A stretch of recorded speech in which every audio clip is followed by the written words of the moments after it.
All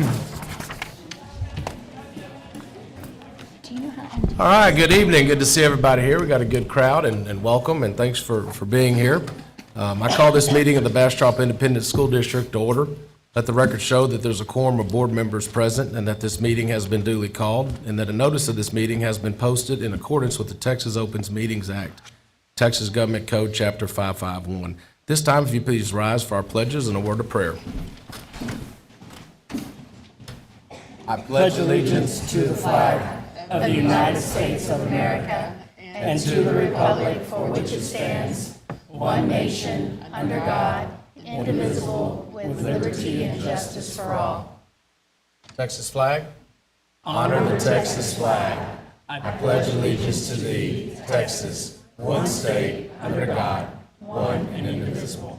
If you'd please remain standing, we have Reverend Matt Stone from Bastrop Calvary Episcopal Church will offer an opening prayer this evening. It is good to be with you all. Let us pray.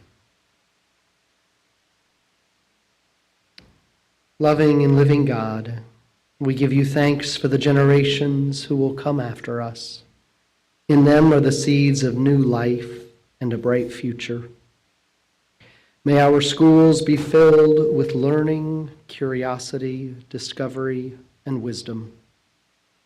Inspire and energize our teachers to creatively hold forth what is good and what is true. Guide this Board of Trustees and the leaders of our schools to perceive what is right and give them both the courage to pursue it and the grace to accomplish it. That no matter our age, we may serve you faithfully in this generation. Amen. Thank you very much. All right, at this time, Superintendent Edwards, would you introduce our student speaker for this evening? Absolutely, that'd be my pleasure. Our student speaker on our character education trait for April is self-discipline, and I'd like to welcome Ana Paula Estrada Gonzalez to the microphone. This young lady is a third grade student at Bluebonnet Elementary School. She loves art and being creative. She has recently started playing soccer with her dad and wants to join a team very soon. That's great news, Ana Paula.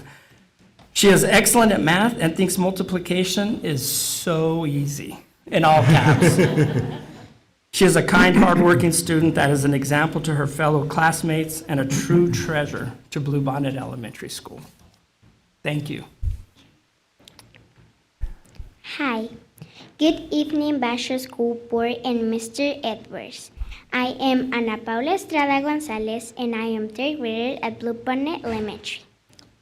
Self-discipline is the ability to pursue what you think is right, despite the temptation that make a bad choice look fun.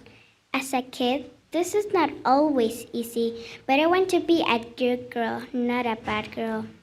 One time in class, some of the girls were arguing and saying bad things, and I knew my teacher would have been mad. Miss Mendez and Miss Aleman have taught me to be safe, respectful, and responsible. I stay away from the girls that were not being kind and keep doing my work because that was the right choice. I know that as I grow up, it will only get hard to demonstrate self-discipline, but I want to make my parents proud. And I know they are. Ana Paula, great job.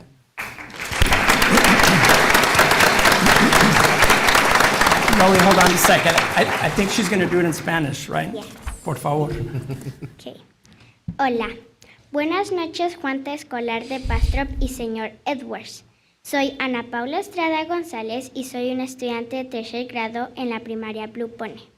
La autodisciplina es la capacidad de perseguir lo que se cree que está bien, a pesar de las tentaciones que parezca que una mala elección parezca tentadora. Cuando era niña, esto no siempre fue fácil, pero quiero ser una buena niña, no una mala. Una vez en clase, algunas de las niñas estaban discutiendo y diciendo cosas malas, y yo sabía que mis maestras se habrían enojado. Miss Méndez y Miss Alemán me enseñaron a ser segura, respetuosa y responsable. Me mantuve alejada de las chicas que no eran amables y seguí haciendo mi trabajo, porque era la elección correcta. Sé que a medida que crezca será difícil demostrar autodisciplina, pero quiero que mis padres se sientan orgullosos. Very nice.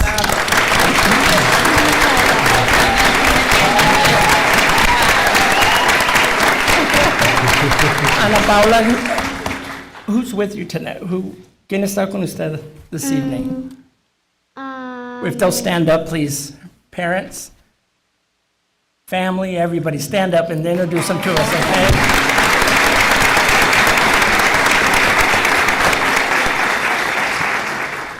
Congratulations, and we have a gift for you. Thank you.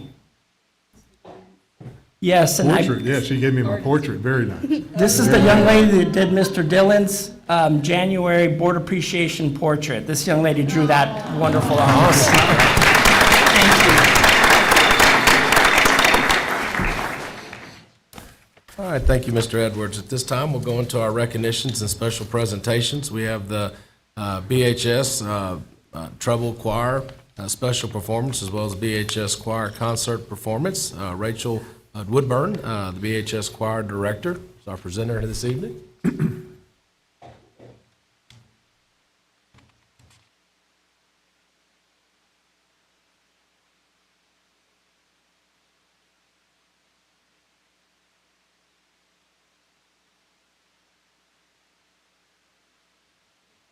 Okay, thank you, Jacob. While they're getting set up, Board, I wanted to let you know for the first time ever in Bastrop history, all of our choirs made first divisions of some part of their show, part of their performance at UIL Concert and Sight Reading Evaluation. That's both middle schools, both high schools. And for the first time that records show, this is the first time, I mean, I went back into the archives and couldn't find when Bastrop High School Choir made ones. They may have, but those archives are gone. But so this is one of the groups that did that, and we have a special performance for you.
You could probably tell that piece was called Are You Proud of Me? And it was the final piece we sang at Concert and Sight Reading. Our treble choir, which is featured in the middle, is the group who brought home the very first UIL plaque for Bastrop High School choirs, as Mr. Portillo said, in history. And I had the pleasure of coaching all of these girls. They are absolutely excellent. It's a select group. They had to audition to be in this group, and as you can tell, their hard work paid off. And we are incredibly proud of them. The mixed choir, as you can see on the outside, is also a group who brought home a plaque for the first time. And they have to do this by getting a score of composite 1, which means they have 3 judges. They can get 1, 1, 2, or 1s across the board. Last year, they brought home 2s across the board. The year before, they brought home 3s across the board. And this year, there was not a 2 in sight. It was 1, 1, 1 across the way. And we came home with these wonderful trophies. I have 2 seniors, Braden Beck and Wyatt Garcia here. They also made the Region Honor Choir. We have so many wonderful accomplishments our kids are coming home with that we should be proud of them. So that's why we ended with pieces like this. And we don't tell them enough that we're proud of them, so why not sing it and tell them we're proud of them? Because I know that I am, and I know Mr. Portillo is, and I'm sure you are. So thank you so much for your support. Thank you for always keeping fine arts paramount, because it translates in our students' performance and our students' successes. We're so thankful. Thank you so much for your time.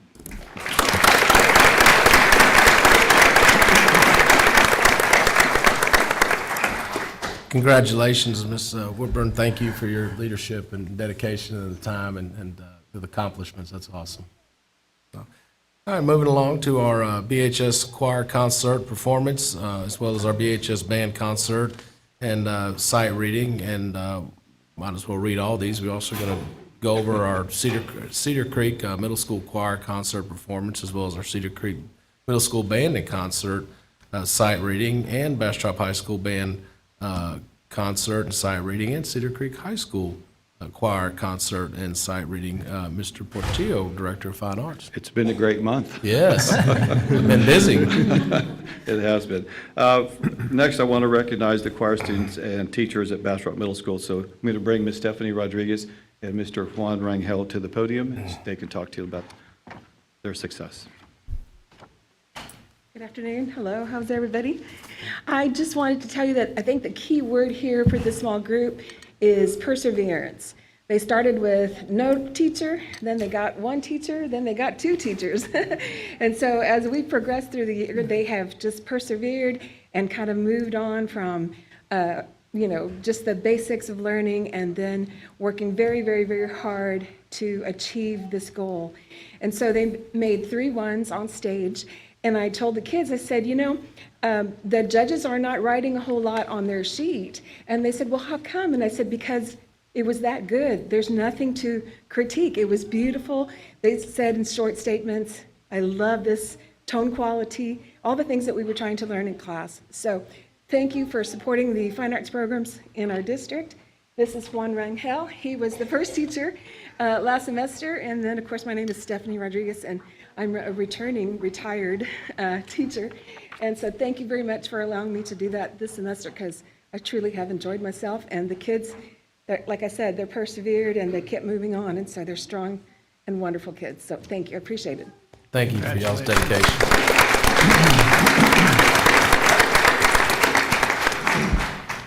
Next, I'd like to call on Ms. Katie Vukovic, the choir director at Cedar Creek Middle, to come to the podium.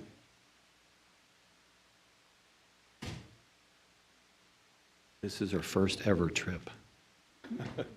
Right. Welcome. Hello. Thank you so much for allowing us to be here tonight and to share our success with the community. A lot of what fine arts is about is really helping us to connect with the community. So thank you for giving us that opportunity tonight. That's not quite us just yet. There we are.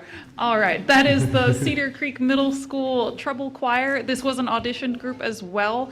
This choir, the entire year from day one, has come in with so much passion and energy, and they really put it into their UIL performance this year. Both their rehearsals during class, their work outside of class, they really brought their A game, especially on the day of their performance, and it really paid off. They got 1s on their stage performance, and I'm very proud of these young ladies and all the work that they put in. So thank you so much. Thank you.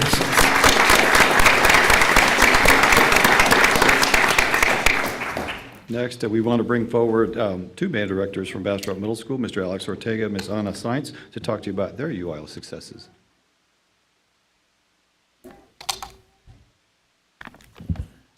Good evening. I'm Mr. Ortega, and I brought 2 students from our band program. We have Zelda Bird right here, and then we have Liam Hill. They are 2 of our finest musicians and 2 of our best leaders in our band program at Bastrop Middle School. And then I have, Mrs. Sainz right here. She is our new band director this year. Thank you so much, board, for your support over the years. UIL was fantastic. Both groups received 1s. The symphonic band, non-varsity, got straight 1s across the board in concert and sight reading. And then the varsity group got a 1 on stage performance. We've had a record of success, and a lot of that is due to Chico Portillo, and our principals, Ms. Pearson, is super supportive, and to you, board. And so I'll just let you know this. I am moving to Colorado, sadly. I am very excited, but it's bittersweet. And I could not have been happier and more successful without your support and Portillo and the principals over the years. The kids are what we do it for, but it definitely helps to have the support and with the jazz band and all that kind of stuff. So Bastrop is a great place to be, and although I'm sad to leave, I'm very excited to pass the torch for our new head band director next year, which is Anna Signs. And yeah, thank you again so much. We're proud of our kids.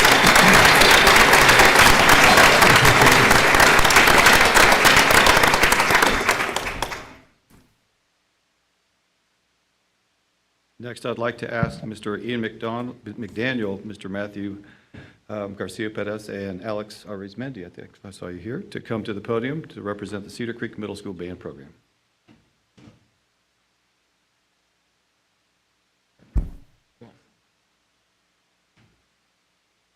Good evening. My name is Ian McDaniel. I'm the head band director at Cedar Creek Middle School, and I just want to say thank you for taking your time to help support us, the fine arts, and the band.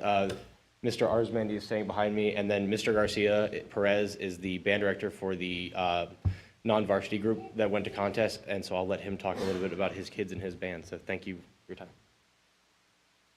All right, good evening, board. Again, I am Mr. Garcia. I am the assistant band director at Cedar Creek Middle School. I am joined by Mr. Ricardo Mateo and Ms. Sophie Godinez, both who are members of my band and who I see as representative leaders and some of the strongest players I have in my group. A little thing about our group is that this is the first time since the pandemic that our group has ever gone to sight reading, concert and sight reading. And so in 4 years, not only did they come back for the first time to come to this contest, but ended up getting a full sweep on stage and getting a 1-1-2, which earned on sight reading, which earned them this trophy. So again, I just wanted to take this minute to again say also, like my colleague said, thank you again for supporting our groups. Thank you also to our administration. I know I saw Ms. Adams in here also. Thank you. Thank you for supporting us, and thank you for just being our big help whenever we need it. So thank you. Awesome.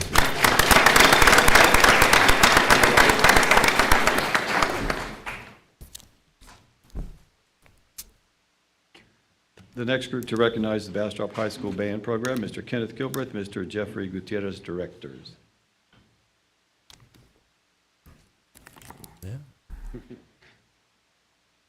Yes. Hello, everyone. I just want to say a big thank you to everyone again for recognizing fine arts on a regular basis. I've always felt like Bastrop ISD supports fine arts, and it's very much appreciated. So this year you see 2 groups on there. We actually took 3 groups to contest, and our groups, they have to learn 3 pieces that are on the UIL list, or 2 pieces that are on the UIL list, plus a march, and then they, of course, they have to sight read a piece that they've never seen before. And all those kind of things. And so this year, Mr. Gutierrez, his group, the symphonic band, earned a 1 on stage in concert and a 2 in sight reading this year. And then for the 7th year in a row, our varsity group earned the sweepstakes award by earning straight 1s in concert and sight reading this year, and so we've won this trophy. It's very nice, and so we're just very, very fortunate. I do want to say special thanks to our students who attend before and after school rehearsals and spend a lot of extra time outside of school preparing. This also recognizes the sweepstakes award is getting a 1 in marching, concert, and sight reading, and so I have to say a special thanks to our parents, our private lesson teachers, our directors at the middle school who've prepared them. And sometimes also assist us as well. Mr. Portillo, who isn't just a fine arts director who's working in the office, he's in our classrooms, he's clinicking our bands, really mentoring us and helping us every year. Our guest judges and clinicians that we bring in, and then Miss Gabriel, they had to move the SAT to after spring break, which was the day before our bottom 2 bands went to contest. And so she allowed us to move some things around with our rehearsals so we could still rehearse. And so we just really appreciate her support and our teachers who deal with our students being out of class from time to time for going to attend these events and everything. And so I just really, really appreciate Bastrop ISD and just all the folks who make what we do possible. And we weren't able to have some students here, but we have great students. We have about 45 to 50 students in each of our 3 ensembles. And so we're just really fortunate that they choose to participate. We know it's their choice on what activities they want to participate in, and so we're just very, very grateful. So thank you very much. Yeah.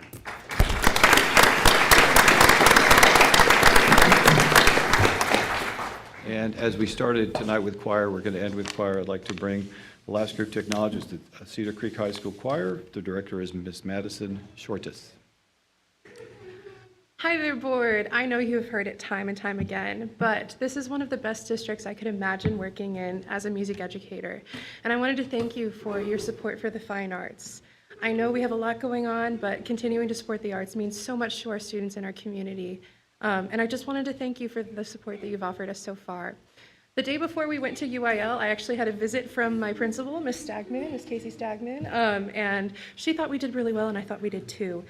We went to sight reading this year and got a wonderful plaque in sight reading. We went as a varsity choir with our JV choir, so they had to sight read at a higher level. In fact, there was a bit of a mix-up in the room, and they accidentally read the 6A sight reading perfectly, and the judges went, oh, no, you're supposed to read the 5A, and they had to stop us, and we had to do it again, but they read the higher level one perfectly, and I just wanted to let you know that that's how great our students are. They went to that extra level of success, even in a stressful UIL situation. One more thing I wanted to share with you before we relinquish our time as fine arts tonight is our choir programs have a concert here on Thursday at 7 p.m. It is the Prism Starry Night Pop Show, so if you'd like to see what our choir programs can do with some pop music, come out and see it. It's going to be Thursday at 7 p.m. There will also be a show at 2 p.m. during the school day for our choir programs that are going to come watch if you are available. So thank you for your support. Thank you.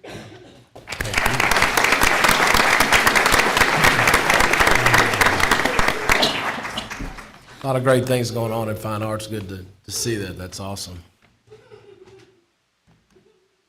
All right, moving along here to, we're going to recognize the Cedar Creek High School Robotics and State Semi finalist, as well as the Bastrop Area Livestock Show.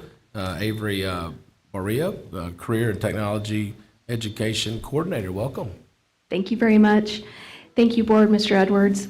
We are excited to recognize several students this evening that participate in our CTE programs, and would like to thank the board again for all of the support that you all provide CTE on a daily basis. I'm going to introduce Mrs. Elizabeth Louie, who is our lead coach for our CCHS EagleBots robotics team, to share results from their latest competition.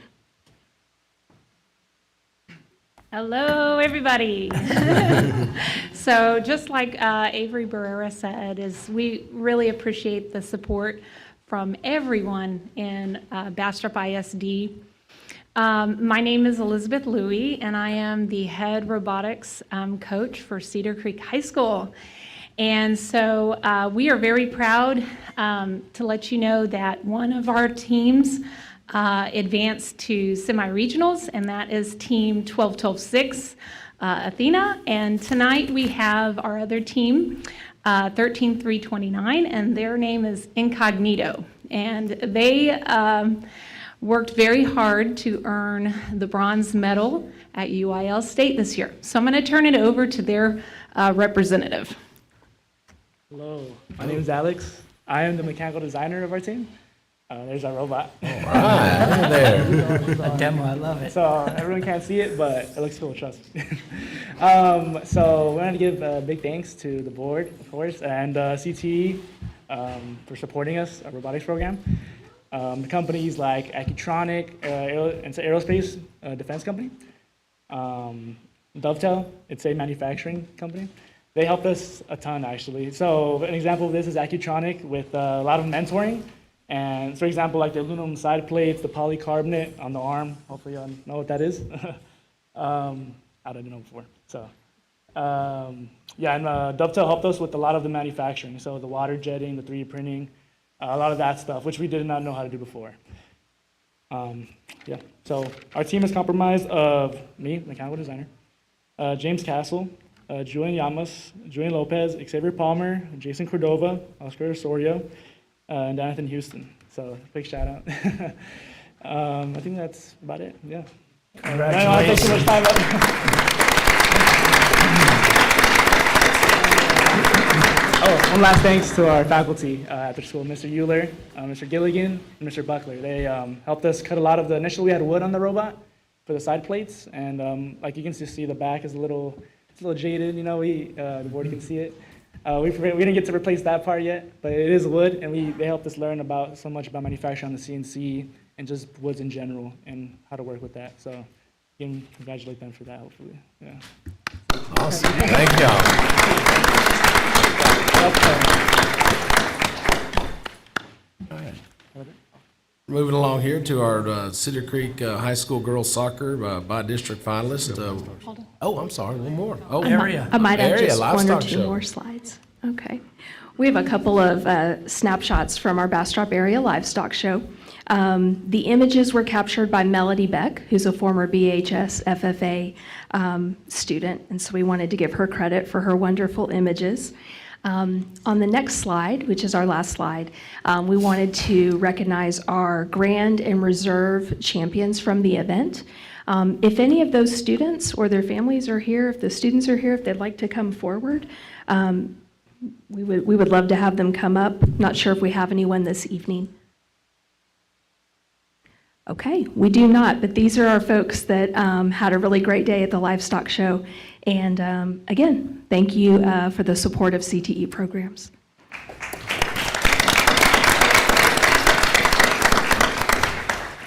All right, moving along to our Cedar Creek High School girls soccer by district finalist, Elliot Allen, our Director of Athletics. Coach Allen, welcome. Welcome. Good evening, board, and Mr. Edwards. Appreciate the opportunity to be here to really showcase one of our programs. Our girls soccer program at Cedar Creek had a phenomenal year. They had some really big wins down the stretch in a very, very competitive district. So we're excited to maybe move out of that district into something a little bit better next year, but went to by district, probably as many goals as I've ever seen in a game. It was extremely exciting. So at this time, I want to introduce Kayla Dyba, our head coach, and she will talk a bit about our soccer program. All right. Hi, my name is Kayla Dyba, and I am the current head girls soccer coach at Cedar Creek High School. I want to start off by sending a huge thank you to Coach Allen, Coach Thomas, the parents, you guys, all of admin for supporting me in my first year as head coach. We had a huge pivotal year, clinching 4th place and heading to playoffs, which is the first time since 2017. So a huge year, and like Coach Allen said, in a very competitive district, so I'm very, very proud of these girls. I'd like to thank these girls for buying into the program and for supporting me and building a family within one another. I could not have done anything without them, and I can't wait to see what we do next year in our new district. Go Eagles!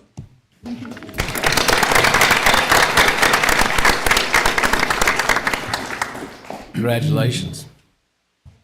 All right, this time we'll move into our open forum.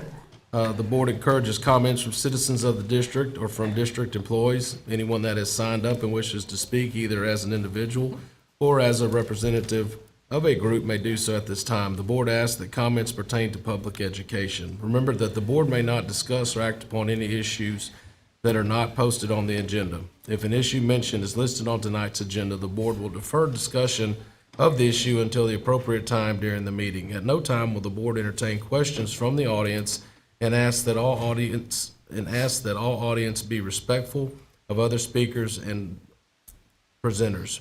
The board will not allow the use of any derogatory comments toward any individual staff member, teacher, or board members. The board has adopted a complaint policies that are designed to secure at the lowest administrative level a prompt and equitable resolution of complaints and concerns. Complaints brought by a student or parent may be heard in accordance with the policy FNG Legal or FNB Local. We allow 30 minutes for open forum, and we have 9 speakers signed up for this evening. Therefore, we will allow each speaker 3 minutes. All right, our first speaker here is Yadida Avila. There we go. You know, I practiced that 4 times, and I was, thank you for. Yadira. There we go, thank you. All right. Ladies and gentlemen of the school board, I stand before you today with deep gratitude on behalf of our students, our teachers, and our community to thank you for adopting the dual language program for our district. Every day, our students thrived in not only Spanish instruction, but English instruction as well. Seeing our pre-K students have full and rich conversations in both languages gives me great hope for the future of Bastrop. The greatest gift that we can give our students is the gift of biliteracy, because that will open so many opportunities, not only for them, but for us, for our community here. And you saw her. When the little girl came and spoke, it gave me chills. I was like, yay, because that's what we want for our students. That is the best gift that we can give them. I also want to thank our leaders, you guys, our superintendent, our multilingual department, Ms. Patricia Flores, who is a great leader. Without her vision, we wouldn't be here. Without your support, we wouldn't be here. Our kids are thriving so much. It's starting pre-K first. Next year, we're adding second grade, and we are so, so excited. The best thing to do after that, the next step, I'm going to give you a little bit of homework. Right now, we're doing one-way dual language, but think about this. How about two-way dual language, where monolingual students and bilingual students are there helping each other, learn each other's language, being part of the community, and that would be the best. That's my dream for Bastrop, and I think we can do it little by little, right? But that's for homework. So I thank you, and I am very proud to be part of this journey here in Bastrop ISD. Thank you so much. Thank you.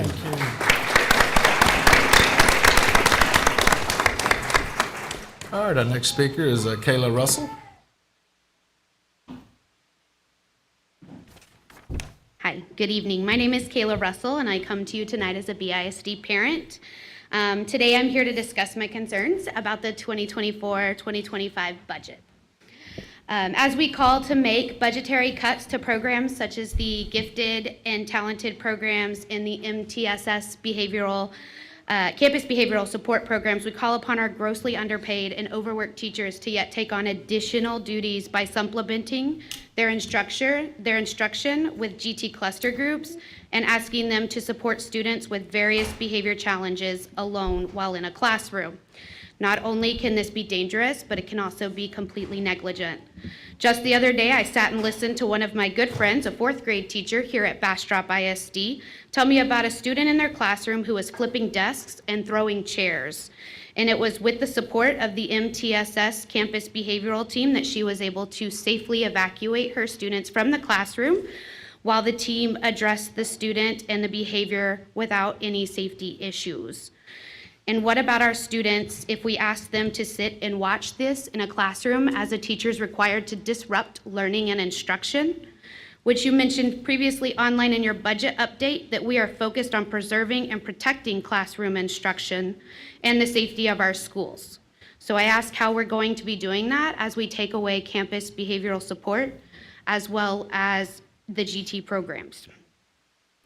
I'd like to ask what cuts have been made at the home office and district levels. I know it's been mentioned that we will not be filling any open positions, and instead other positions will be absorbing those duties.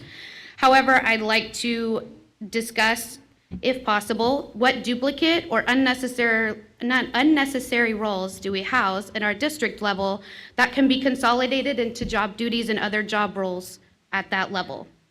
These positions are not frontline workers. They don't have a complete direct effect on our students. While I understand some of them are necessary, I feel that we've moved to cut more of our frontline workers who have immediate effect on our students' safety as well as their instruction and learning, rather than focusing on other programs. For instance, the district child care program that proves year in, year over to lose thousands of dollars. Basically, we're cutting programs that will help to prepare our students to be successful members of society and offering the bare minimum, which is against what the district stands for, the future. Thank you for your time.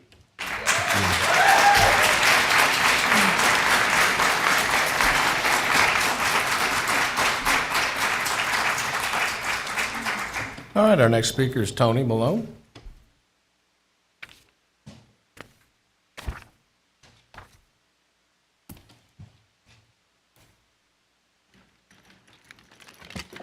Hello.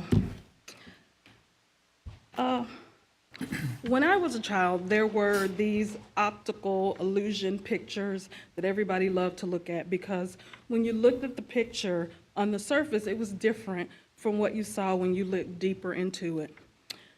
I was reminded of these pictures when I read the district's notifications to parents and teachers about budget cuts. These are beautifully crafted pieces of art, but if you look deeper, you can see the real picture. You see, these notifications stated that no budget cuts would be made from our campuses. This statement is true. No money will be taken from our campuses. However, let's look deeper at what is to be cut. MTSS is a program to help our students develop vital coping skills and assist our teachers in managing classroom behaviors before they become problematic. Early literacy intervention catches our kinder, first, and second graders and gives them extensive support before they fall behind. GT supports our children who have shown high propensity for mastering the curriculum and for higher levels of problem solving. Our circle social workers ensure that the needs of the whole child are met. UIL gives our students opportunities to excel in the areas of strength. These responsibilities will no doubt fall on already overworked, overwhelmed classroom teachers. When we look to our campus administrators for support, they will be trying to stay afloat with one less assistant principal to bear the load of STAR, LPACs, ARTS, 504, supporting teachers, dealing with behaviors, and parent communication, among other responsibilities. You see, what BISD is doing to our elementary campuses is no different than what our governor is attempting to do to public schools: starve, shame, and shutter. By cutting these programs from our campuses, you are starving us of the resources that we depend on to stay afloat. When these teachers cannot perform the unrealistic tasks that you are demanding of them, then you will no doubt start to shame them. Shame on you for not being able to handle the demands of your job. You signed up for it, you should be able to do it. When one of these educators decides to put their mental health above your demands, you will no doubt come here seeking to sanction them and take away their livelihoods because of your choices, your decisions, your actions. But I am here to tell you that we will be here to remind you every step of the way that we will not be quiet. When one of us is forced to the breaking point, we will stand together to point out your part in their plight. So we stand here today asking you to look again for other areas to cut that do not have a detrimental impact on our children, our teachers, and our classrooms.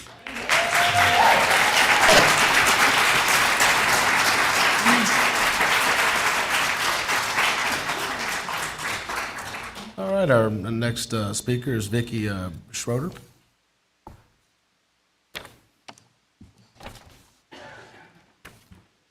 Good evening. My name is Vicki Schrader, and I am the gifted and talented teacher at MENA, where I currently provide GT services to 125 gifted learners in grades kindergarten through 5th grade.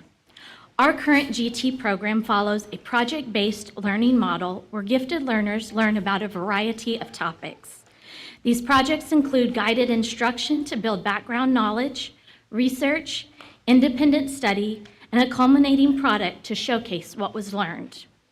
It is important to note that our program is so much more than a project. Gifted learners do not always understand who they are and how to embrace their thinking differently.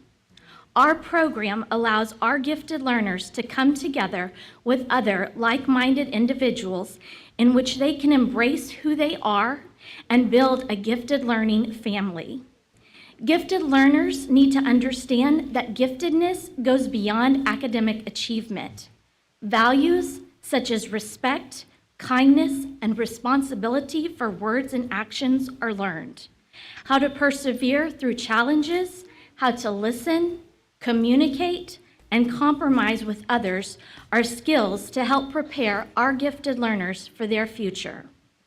This past December, 8 GT teachers, 443 gifted learners and their families, people from the district and community gathered at Cedar Creek High School to share in the amazing projects that the gifted learners dedicated their time to.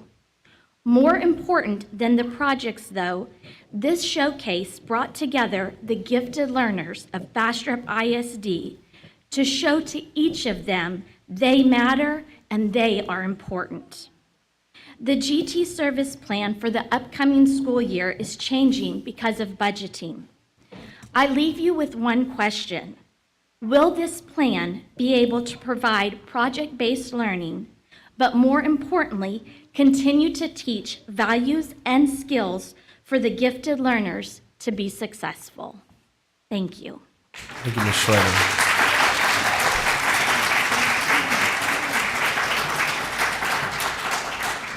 Our next speaker is Jennifer Bloom.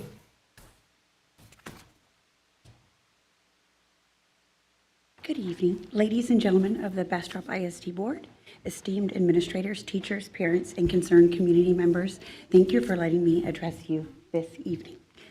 I stand before you today with a heavy heart and a frustrated voice. As a member of this community, a parent, and a BISD school counselor, I have to advocate for the education and well-being of our children. The recent decision to eliminate MTSS coaches, social workers, and GT specialists for the next school year will have devastating consequences for our students. The absence of our behavioral MTSS coach, Ms. Wright, leaves a gaping hole in our ability to address the diverse behavioral and emotional needs of our students. Every child faces challenges and obstacles on their educational journey, but for some, these challenges can be overwhelming. Ms. Wright provides essential guidance, support, and interventions to help our students develop the skills they need to navigate social interactions, manage their emotions, and succeed in school and beyond. Without this crucial support, students may find themselves adrift with their behavior and academic performance suffering as a result. And let us not forget the invaluable contribution of our social worker, Luna Rodriguez. In a time when mental health issues among young people are on the rise, the role of a social worker in our schools cannot be overstated. Luna is the compassionate ear, the mediator, and the tireless advocate for our most vulnerable students. Whether dealing with family crisis, trauma, or the everyday struggles of childhood, she is there to provide vital support and resources. Without this critical resource, many students may find themselves slipping through the cracks with their mental health needs unaddressed and their academic success jeopardized. The most painful staffing shortage hit close to my home with the loss of our GT specialist, Ms. Schrader. When I found out what was happening to the GT program, I called my husband in tears. This will be a huge loss for our son, Landon. Ms. Schrader plays a crucial role, I'm so sorry, in identifying and nurturing our gifted students. She has given my son a safe space to be challenged, supported, and loves him for the unique, quirky, and different kid that he is. He has bloomed under her influence, and my husband and I are forever grateful for her. Her expertise and dedication ensures, I'm so sorry, that our students are challenged, engaged, and allows them to reach their full potential. Without this support, many gifted students, like my son, may struggle to find their place in the traditional classroom setting, leading to boredom, disengagement, and underachievement. I still don't know how I'm going to tell my son that. Thank you, Ms. Bloom. Oh, yes, sir. Okay, thank you. Sorry.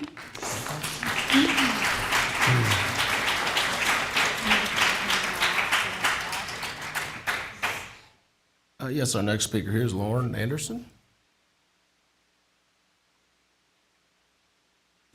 Good evening, Lauren Anderson. I'm a mom of 3 GT students. I am a volunteer up at the schools. I'm PTA president. I also substitute teach in the classrooms. So I'm there a lot, seeing what's going on in these classrooms. And some of the things that they are referencing with MTSS support, it's a vital service. I mean, I've been substituting in a class before and had a child try to self-harm. And it was an awful, thankfully I had someone to call, but if I didn't, what would I do? And that's what we're asking our teachers to do if they don't have the support in place. I'm in the opinion that teachers and programs that directly address the social, emotional, and academic needs of the students should be the last things that we eliminate. I'm concerned that the programs eliminated for the next year are the very things that address these things for the gifted and those who struggle to adapt in the traditional classroom. GT, UIL, MTSS are all on the chopping block. How are these programs less important than the ones left behind? How are these child-facing positions less valuable than a back office job? What substantial cuts from the top positions at the administrative and the central office levels are being made for 24-25? These are all questions I think we all really want answers to. We received an email yesterday stating that cluster grouping of GT kids would be used next year. I'm not exactly sure how that's supposed to work when our current teachers can barely get through the curriculum that they have, and that is with breakout sessions for GT and having an MTSS support person on call. The district is asking teachers to perform miracles with less resources. Morale is going to suffer. The kids, they're going to suffer. There has to be a better solution. Something I would like to suggest before I close is that anyone who serves on a school board, go and substitute a class a few days. Experience firsthand what's going on in the classroom. Roll up your sleeves, be the boots on the ground. Walking the halls and shaking hands and, being happy and celebrating with teachers is great. But what they need is for true empathy and for everyone to understand what they're dealing with on a day-to-day basis. Thank you so much for your time.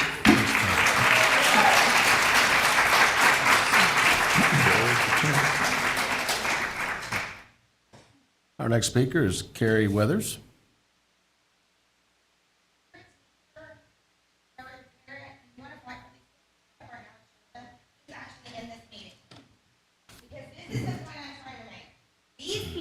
Right here. Okay, you can start my time. My name's Carrie Weathers. I am a second grade teacher. I've been teaching close to 18 years. I have taught in Houston at one of the largest, most multicultural school districts in America. It's called A-Leaf. If you don't know where that is, go visit. The signs are in 9 different languages. There are 900 kids at LPE. We do good to get through lunch on time. And when I found out that you're taking away my literacy coach because she's the only reason I'm still standing today, with the new curriculum that y'all gave us, chose for us, didn't ask us to look at it, chose for us. It handed it to my kids in second grade. I had 21 kids at the beginning of the year. I have 24 now.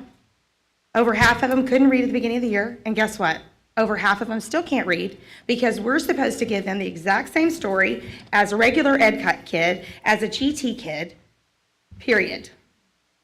But because of Kristen Smith, who served your district and killed herself for close to 20 years, because of her, as my literacy coach, we've survived. And I mean treading water. As a teacher who had a child last year in MTSS that threw desks, cussed children, kicked, fought, ran out of the classroom, ran down the hallway, exited onto the streets, I couldn't have handled that and my kids in my classroom and kept them safe without MTSS support. As a veteran who taught abroad for 6 years, I'm telling you something. You want to know why the world's passing up Texas kids? Because they don't test them. They don't shove curriculum down their throat that's not meeting their needs. They teach them how to present. They teach them how to work as team players. They teach them how to talk to their parents, and they teach them respect. When you pull out literacy coaches and you pull out MTSS and GT, you're pulling the rug out from under us. You might as well close our doors and let the kids do whatever the heck they want. Because I'm telling you, as somebody who always gets to discipline kids in 18 years of teaching, every year I get them because I discipline and I stay on them. and it's exhausting. But when a kid can't read, their behavior acts up. And when their behavior acts up, the teacher has to jump in. So every single day, my kids read the same quote. And I'm going to leave you on this little quote right here. And I make them read it. If you cannot write well, you cannot think well. If you cannot think well, others will do the thinking for you. Oscar Wilde said that a long time ago. And folks, we need to realize if we take out the foundation, when they get in middle school, you're going to have more trouble because they can't read. So, thank you.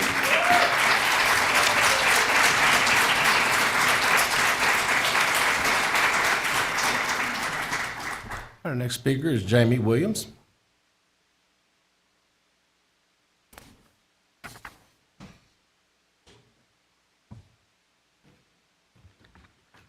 I spent a lot of time writing my notes, and I couldn't think of one thing I want to focus on, except for the fact, oh, sorry, I'm Jamie Williams. I've been teaching at Emile Elementary for 18 years, and I love my job. And I look forward to teaching forever. Like I told people before, I'm going to be buried in room 102 if you want to come see me. Because I love teaching. I think I was born to do this. I love helping all children, but I can't do it alone, even though I will kill myself trying. So here's what I don't understand some things. And when the bond was going through, and I spoke to Mr. Edwards, I love the transparency. And I asked him, what, I don't understand. Why can't they just say yes and help our schools? Like, I don't get it. And he helped me understand. But now I'm thinking, I don't understand. Mr. Edwards, why do we have to cut things that directly affect our classrooms? I don't understand. And I've spent my whole life advocating, and I will advocate for my children, well, not my personal one too, but I call my kids because they always will be. I talked to you guys about your kids today. I love these kids. And I feel like I have to advocate for these kids, and I don't understand. I know the legislature is not giving us money. I do understand that. But there's got to be something else that we can look at so that we don't have to take away the support that our classrooms need. And I kind of wish people would stop saying it's not going to directly affect the classrooms, because it is. And I don't know if people understand that. And that's why, like I said, when the bond went through, I was asking for clarification. How can I advocate for this? Because we need this. But now I need your help to advocate for my students again. But now I need your help. Help me understand how this is beneficial. Help me understand how this is going to help our kids. Help me understand why there's nothing else that can be cut that won't directly affect our kids. And then I will advocate for you. I will stand up for you too. But I don't understand why we have to cut things that directly affect our elementary school students. And I do respect all of you, and I thank you all. You have wonderful children, and I want to keep teaching here forever and ever. I just want to understand how to help. Thank you.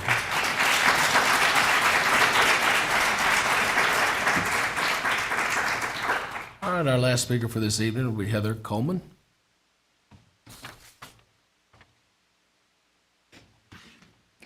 Good evening, Superintendent Barry Edwards and Board of Trustees. My name is Heather, and I currently have 2 elementary-age children in the BISD school district. I want to tell you a story about a little boy who's super smart, but since a young age has always had trouble with his emotions, especially those of frustration, confusion, or anger. He does his best when he is surrounded by people that know him and that he has learned to trust. He also does best when he's comfortable with his surroundings and routines. He started kindergarten 2 years ago, and we went on a roller coaster of ups and downs as both the staff got to know him with his emotional quirks, and as he got to know his daily routines and surroundings. By the end of the year, he was surrounded by a team that understood him and was able to support him where needed, and both he and I were both able to trust. Then came the news that our neighborhood was going to be redistricted to a new school. I did everything I could to fight for that little boy and keep him with the people he then now trusted and was familiar with, but alas, we were denied 3 times. He then started first grade at a new school, and to tell you that the first month and a half was challenging is an understatement. But with time, we were able to surround him once again with people that understood him and that he grew to trust. Then I got the word that the school district would be cutting the MTSS program and behavior support staff. I was floored. These programs are a lifeline for kids like my son. There isn't a world's best teacher in the world that can give kids like mine the extra support that is needed, plus teach all the other kids in the classroom. Due to our school's PTA Big Spring fundraiser event held at the same time as the agenda meeting last Thursday, I was unable to attend, but I did watch the replay. It sounds like the school district is predicting and hoping that these cuts are only going to be in place for a year, which I will be honest, I'm very skeptical of. Programs at schools get cut all the time and never come back or take forever to get put back in place. In the meantime, kids like my son will fall behind, and removal of these programs are not only going to affect my son and other children in the MTSS program, but all kids. In Barry Edwards' email sent to the district, he stated that one of the principles that guide the budget and decision-making process is maintaining a focus on high-quality instruction and safety.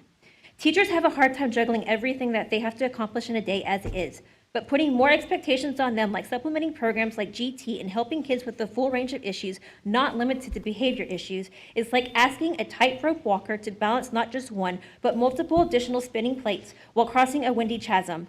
It stretches their abilities to a limit and demands an almost superhuman level of skill, focus, and resilience.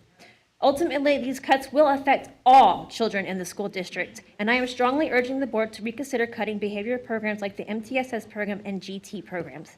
Thank you. Thank you.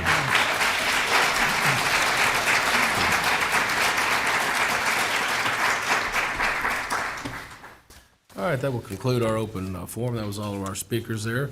I'll move along to our superintendent report, which we have a curriculum report on CTE and work-based learning. Amanda Brantley, our Director of College, Career, and Military Readiness. Ms. Brantley, good to see you. Good evening, members of the board and Mr. Edwards. Thank you for allowing me to talk to you about our CTE programs and our work-based learning this evening.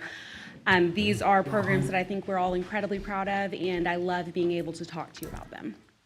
So what is CTE? It is career and technical education, and it prepares our youth for a wide range of in-demand, high-wage occupations while giving them rigorous and relevant course curriculum and experiences. So I'm not going to talk to you only about our classes tonight, but also the work-based learning experiences that are provided to our students. We have programs of study which encompass all of the career clusters that are nationally recognized within Bastrop ISD. We're really proud of all of those programs. There are two specifically that I want to talk to you about this evening because there's some that we haven't really brought in front of you in depth before. The first is our construction program of study. This is offered at Cedar Creek High School, and it is a 4-year program that begins with principles of construction, and then starting with the sophomore year goes into a double-blocked class with Construction Technology 1, continues to a double block their junior year with CoTech 2, and then a double block their senior year with Practicum and Construction Technology. So they graduate with 7 credits focused in construction. Students are going to start off with basics of how to read a tape measure, how to do some actual woodworking, and then they get to move into a variety of other areas like plumbing and electrical. We had a fantastic opportunity over the past year and a half. We received over $600,000 in grant funding from Texas Workforce Commission, specific to some of our CTE programs, construction being one of those. With that funding, we were able to purchase both residential and commercial electrical trainers. So it basically looks like the studs of a wall, and the students go in and they wire the way they would either a business or a residence based on the different types of codes. And we're really excited about that opportunity for our students.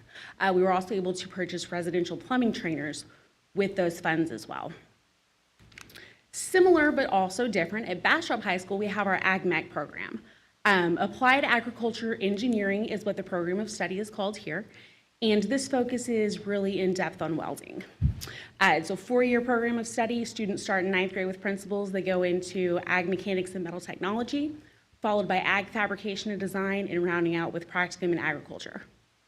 I failed to mention, in our construction program of study, students are able to leave with an NCCER core certification, which is a nationally recognized industry-based certification that allows our students to go directly into the workforce or into an apprenticeship program. Through AgMech, they can qualify either as a D11 or a D91 through the American Welding Society, and that is specific types of welds that our students are able to master. We've been very successful with that over the last several years. The photos that you see of our students here, we've got one on the bottom who's actually in our shop. Chris White took this photo. It's one of my favorite pictures that we have of our programs. And this is a student operating an oxyacetylene torch. Above them is a student that is working on a virtual welder. So that's actually virtual reality that he's got on. So in that welding hood, he's actually seeing the weld as he lays it without any of the consumable materials or anything like that. This is a piece of equipment owned by Local 286 Plumbers and Pipe Fitters, and they brought it out to our Youth Career Day several years in a row for our students to use. We offer dual credit in our CTE programs in 3 different areas. At Bastrop High School, we have automotive technology and pharmacy technician, and at Cedar Creek High School, we have advanced manufacturing. Automotive tech is part of the career academies through Austin Community College, and our students leave with a level 1 certificate.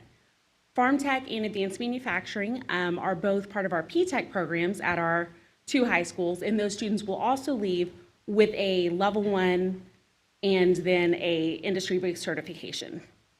So our students are gaining anywhere from 18 to 21 credits at no cost to them through these programs. They can continue on to ACC if they'd like, or they are prepared to go directly into the workforce.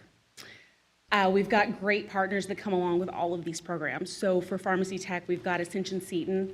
For manufacturing, you heard the robotics students mentioned earlier, both Dovetail and Accutronics. TCS Mechanical is also another big supporter there. For automotive technology, those students we've had intern at Sames Ford. We've had a few at Covert, and we're trying to get them in other dealerships across the area. Which leads us to the work-based learning component. So it's our goal that all of our students in career and technical education, and even outside of CTE courses, will have a work-based learning opportunity before they leave high school. We've got multiple different ways in which we achieve this, one being through our student internships. Over the past 4 years, we have been lucky to gain grant funding through the Texas Education Agency and the Texas Workforce Commission to offer our students paid internships in the community. While we're still waiting to hear about the TEA funding for this upcoming summer, we do know that we'll have some Texas Workforce Commission funding, and we look forward to working with students in that way. The neatest thing about this program to me is the way that we place our students. They're going to a high-quality placement in an area that they want to go into post-secondary. And we're finding a business that's able to offer them that placement and also wants a student with specific skill sets that they've learned through their CTE courses. So it's not just a student taking any job during the summer, going in and filing papers or sweeping the floor. They're actually doing things that are going to lead them to success as they leave us in Bastrop ISD. Youth Career Day Hiring Day is my favorite day in the whole year. It's like Christmas for me. So you see a few different pictures here. And again, these are all Chris White's pictures, and they're beautiful and amazing, except for the one that he's in up at the top. So we have a young alumni panel. So the picture to the left, you'll see 3 of our BHS alumni. Nia Fowler is actually one of our Bastrop High School teachers as well, so she's actually come back to the district. And they are all there to talk to the kids about their journey, their experience, how they got to where they were, and how a student might be able to emulate that pathway. We have different workshops that are available throughout Hiring Day. This year we had a fantastic financial planning through A+ Federal Credit Union. They came in, spoke to the kids about what it is to be an adult, how to be financially responsible, what it is that you need to pull together. We had resume writing from Rural Capital Area Workforce Solutions. We've had networking opportunities where we teach kids how to go up and shake hands, look somebody in the eye, get through all the things that help you to be successful as an adult. Norma Mercado came in with Bastrop County Cares this year with community resources shared with the students. Here's all the different things that you can do. Capital Idea was there. There were several other partners that were like, hey, this is what you can do when you leave. This is how you can find support to make your way into the world. We have a business expo hall where we have businesses who are looking for summer employees, for short-term employees, for long-term employees, and our students have the opportunity to actually interview on site, which you'll see in the bottom right is a student interviewing with a Tesla recruiter. Last summer, we started teacher externships. This was through funding by Rural Capital Area Workforce Solutions and Bastrop Chamber of Commerce. We had 9 different teachers that were able to go out into the community in the industry in which they actually teach and partner with someone to shadow them and get a really in-depth understanding of what it is that they do day in and day out. At the end of that 30-hour externship, they actually wrote lesson plans to integrate that, to get it back to their students. Like, hey, this is what I saw, this is the real life that I experienced, and this is what you need to know. Then within the school year, we also have one-day unpaid shadowing opportunities for our teachers to go out into the industry. TSC Mechanical hosted, I think, about 15 teachers last February for us in that opportunity. So that's what we have been doing. Here are the things that we look forward to doing as we move forward. We've explored pre-apprenticeship opportunities with several different trade areas. So right now the funding is not in place on either side, either to be able to support learners that are under 18 years of age, or for us to be able to push kids out for a full week, because we still have to teach them in high school, right? We've got to graduate them first. But that is something that we are very interested in doing. We hope to eventually bring apprenticeship programs into our high schools and be able to teach a certain number of hours and courses so they can enter into an apprenticeship on kind of a level 1B instead of level 1. We applied for and received a new regional program of study in electrical technology that is specific to the semiconductor industry, which is huge in Austin and the surrounding area. We look forward to strengthening our industry site visits and expanding our career-related opportunities K-12. We've had the opportunity to take some of our fourth graders to different sites. We've been to the Boring Company, we've been to Coda. We look forward to going to some other manufacturing sites as well, but letting our students all the way down to our little see what's out there for them. And I appreciate your time.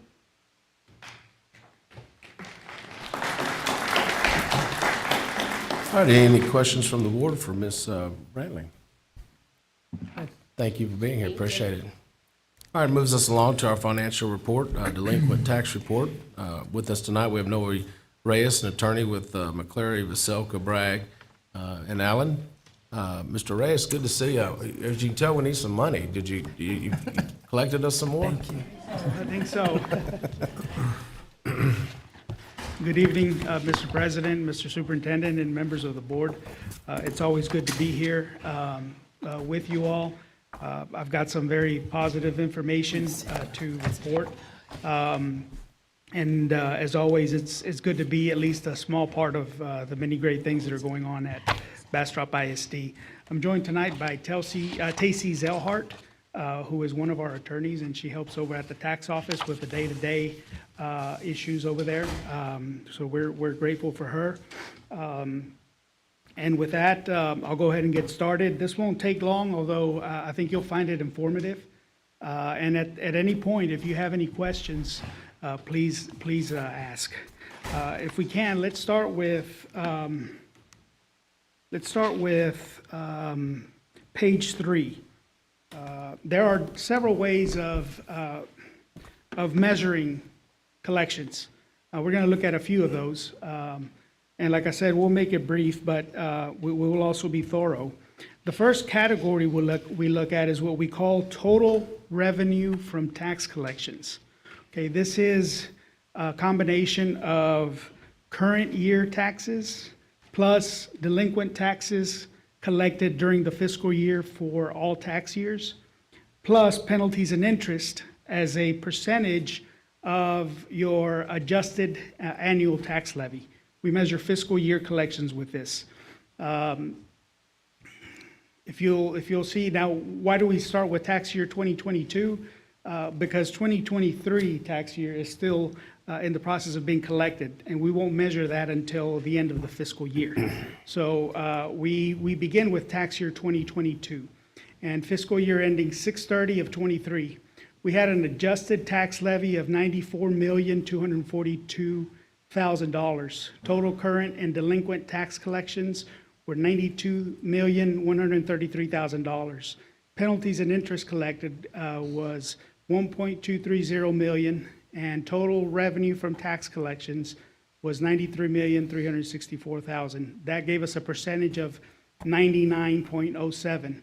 We shoot for this number each year to be above 98%, which is a very high number. The Texas Education Agency requires this number to be 95% or above. And of course, every single year, Bastrop ISD exceeds it significantly. Now, if you look at 2021, there was 101.17%, and 2020, 101.53%, and 2019, 100.14%. Now, there's a small drop there, And why is that? Because less tax accounts were paid on time compared to the previous year. In other words, current tax year collections slowed down a little bit, probably because of inflation and a slowing economy. Still nothing to be alarmed about, but that's a reality. As a managing shareholder at the law firm, I review collections from our client school districts all across the state, and this trend is the exact same. Percentages are down 1% to 2%, and it's because not as many taxpayers were able to pay before the taxes were turned over for collections. But I don't think it's anything to be alarmed about. Collections are still very high, and I think they'll continue to be this way. Is there any questions about this figure? All right. If you'll go to page 4 with me. This is what we call cumulative tax collections. This is each individual year's tax levy collected over time. The longer a tax levy is collected, the higher the percentage. So for tax year 22, again, roughly $94 million. What's left uncollected at this point, as of 3/31/24, is 1.296. So 97.96 has been collected. I was mentioning earlier how the current taxes are down. Current tax collections are down, and this last year, 2022, it was 4.4% of the tax levy that went delinquent, whereas the year before, it was 3.4% for 2021. So that 1 percentage point would have gotten you on this previous one to 100%. And this one would, if the same number of accounts were paid on time as 2021, you would have had 98.96%. Still, 97.96% at this point in time is very, very high. And as you can see over time, we collect pretty much 100% of each year's tax levy.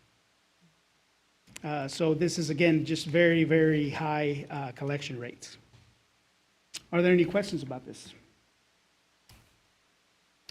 The next slide is found on page 5. Now, this is what my firm does. This is pure delinquent tax collections. When I mentioned that a lot more went delinquent for 2022 than the previous year, this is what I'm talking about. 2021, $2.378 million went delinquent. You look at 2022, $4.099 million went delinquent. So roughly $1.8 million went delinquent.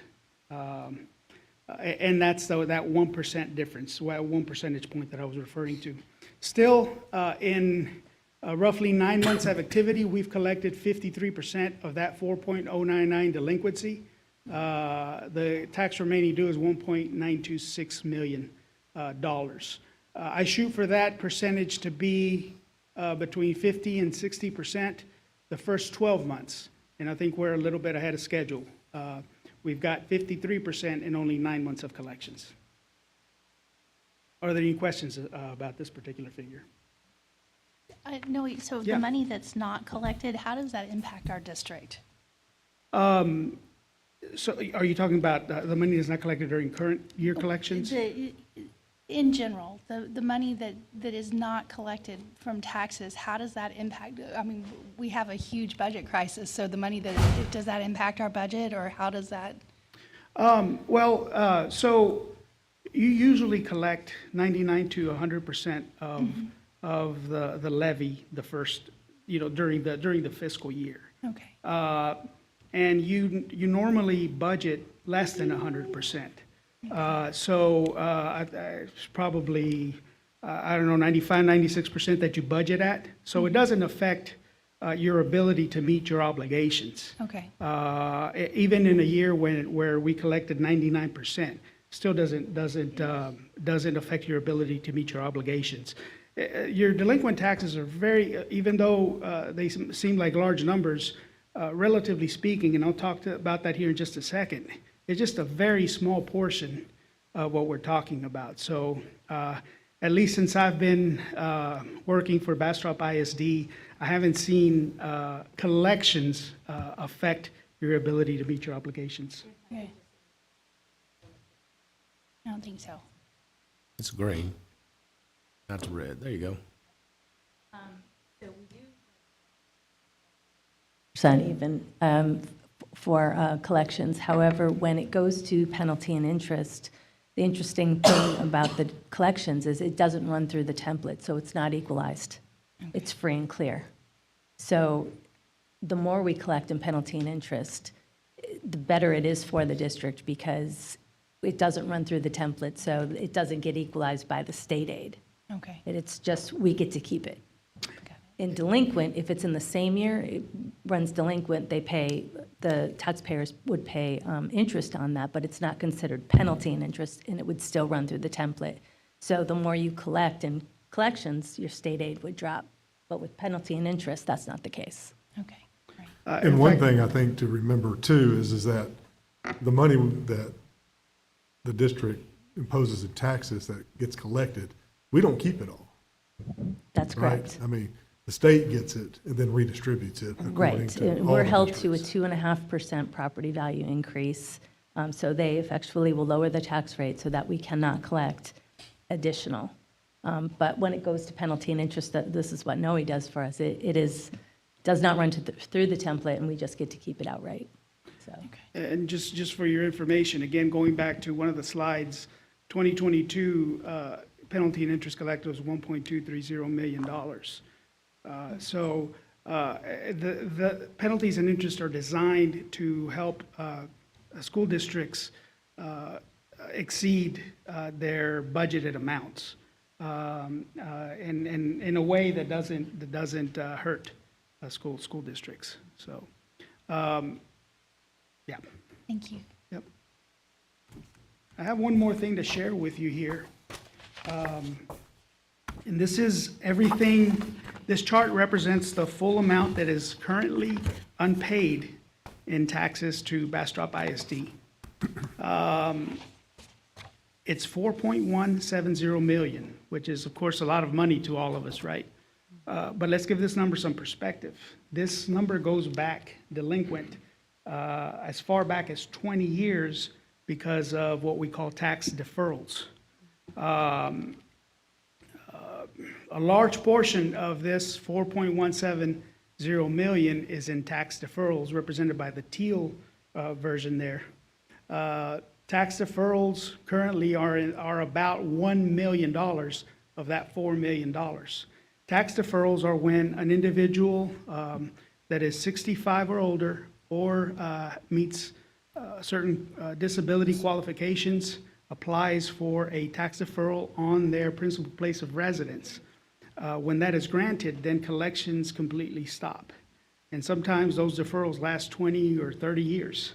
And that's why they're a little bit high, but there's really nothing that can be done until the tax deferral period is over. So roughly 25% of what remains unpaid is in tax deferrals that can't be collected. Now, again, to give this number perspective, this represents 20 years worth of tax levies. So if you multiply your annual tax levy for the last 20 years, that's going to be, I don't know, a lot. It might be close to $1 billion.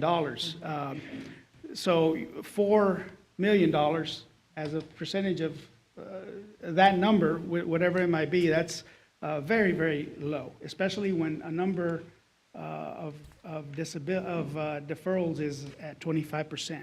We have about $800,000 in payout agreements, meaning folks come into the tax office and sign a payout and pay out those taxes over time. Another portion is in, as you can see, very active, is when after a certain amount of time and efforts, if a tax account is not paid, we file a delinquent tax lawsuit. And currently we have about $1.322 million in litigation for collections. very active on that. And you can see various other categories which we are working diligently to collect. This number, this $4 million, even though tax levies have gone up over the last, I think when I first arrived in Bastrop, this number was closer to about $8 or $10 million, even though tax levies at the same time were lower than they are today. So over time, it continues to decrease. The thing of note here, I think, is that a quarter of it is in tax deferral and it's uncollectible for now. Are there any other questions? Any questions for Mr. Reyes? Appreciate the update and the report's good to see you, and thanks for working hard, and we appreciate the partnership. Absolutely. Thank you all. All right, no action is required for that presentation. This time, we'll go into our budget update number 3. We have Dina Egger, our Chief Financial Officer. Good evening, everyone. This evening, I'll be providing the latest update for the 24-25 budget development process. Okay, so let's start with a recap of the state of school finance in Texas. While our state boasts an estimated $20 billion budget surplus, the 88th legislature failed to pass a school finance bill, leaving school districts with the same funding levels that we had in 2019, while at the same time, we've all experienced record high inflation over the past 5 years. This, combined with federal COVID dollars expiring, federal Medicaid reimbursement losses of over $400,000 to the district, flawed funding formulas for socioeconomic students, and hold harmless formulas also flawed on the loss of frozen values. So all of this results in hundreds of thousands of dollars lost in revenue to the district. And on top of all of that, we were given directives on security mandates that were grossly underfunded. Ms. Egger, can you back up just a minute, please? Let's break that down, that last slide, if you don't mind, for me, just more simplistic understanding for the audience. Can you back up to the last slide? Yes, I'm there. Oh, I'm sorry. Of course, we understand the flawed legislative finance bill. That's in regards to property taxes, correct? That's correct. Raising we had a chance to vote for the homestead of The homestead $100,000, right? And the Right. formula was flawed. They're obviously trying to work through it, and they're saying maybe August, but that don't help us because we got to have a budget passed by June. Right, we're hopeful, but not really optimistic that they're going to come forward with a recalculation of that formula. So that is an interpretation of the law that was passed during the 88th, and Mike Morath, our Commissioner of Education, has the authority to interpret that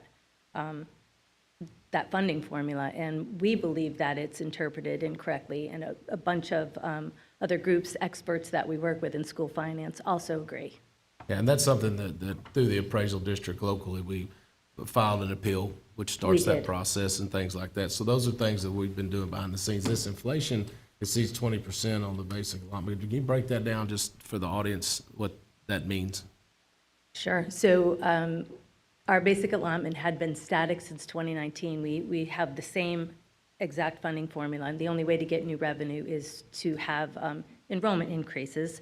But with enrollment increases, we really get paid on attendance, so kids need to show up to school, and it's still not enough to cover all the teachers we need, right, to hire.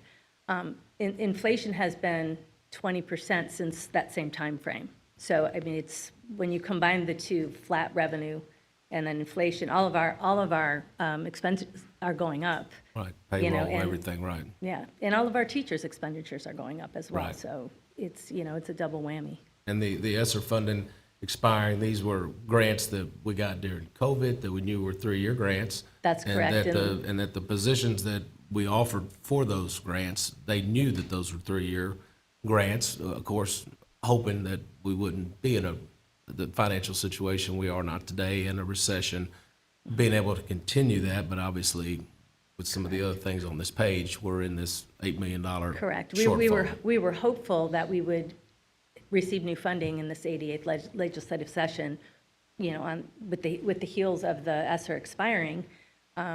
but it just didn't happen. And we have $3 million in payroll annually sitting in this ESSER grant. It was a $15 million grant. It was for learning loss. So you can't really spend it on, I mean, it's for learning loss, that you would spend it on FTEs. That's what its intention was, to spend it on FTEs. Right, and talking to our state representative, there's no bailout of that between now and the next legislative session. That has to be voted on or a bill approved next legislative session, which doesn't help us for Right this now. budget coming up in June, okay? Yeah, short of another special session being called, which we're hearing rumors of that, but I don't think that's going to occur either, Okay. so. And just right quick, the next one, the So the tiers. Right. The funding tiers. So this is part of the funding formula, and they put socioeconomic students based on geocoding into tiers. But what they do is, this is the flaw, they take all of the socioeconomic kids and they divide them equally among the tiers. But the tiers aren't all funded equally. So really, you should be funding them on their geocode and not on just equally dividing them among the tiers, which is what's happening right now. And that's the state, not fund? That's the or state. Federal, okay. And then, of course, Medicaid reimbursement, that would, is that? That was a statewide issue with the way that they calculate, it's called a random moment time study. They did an audit of that, and they recalculated everything, and we lost $400,000. And everybody lost money statewide, but we lost $400,000. Okay. And then the So hold harm? we typically get just about 1.4 million Okay. for Medicaid reimbursement annually. So that's a hit. Okay. And then the hold harmless, is that tied to the top one? Or is that something separate? So yes, the hold harmless is tied to the property value issue. Okay. And then, of course, we all know that the state mandated security requirements at each campus and other requirements there and underfunded that as well.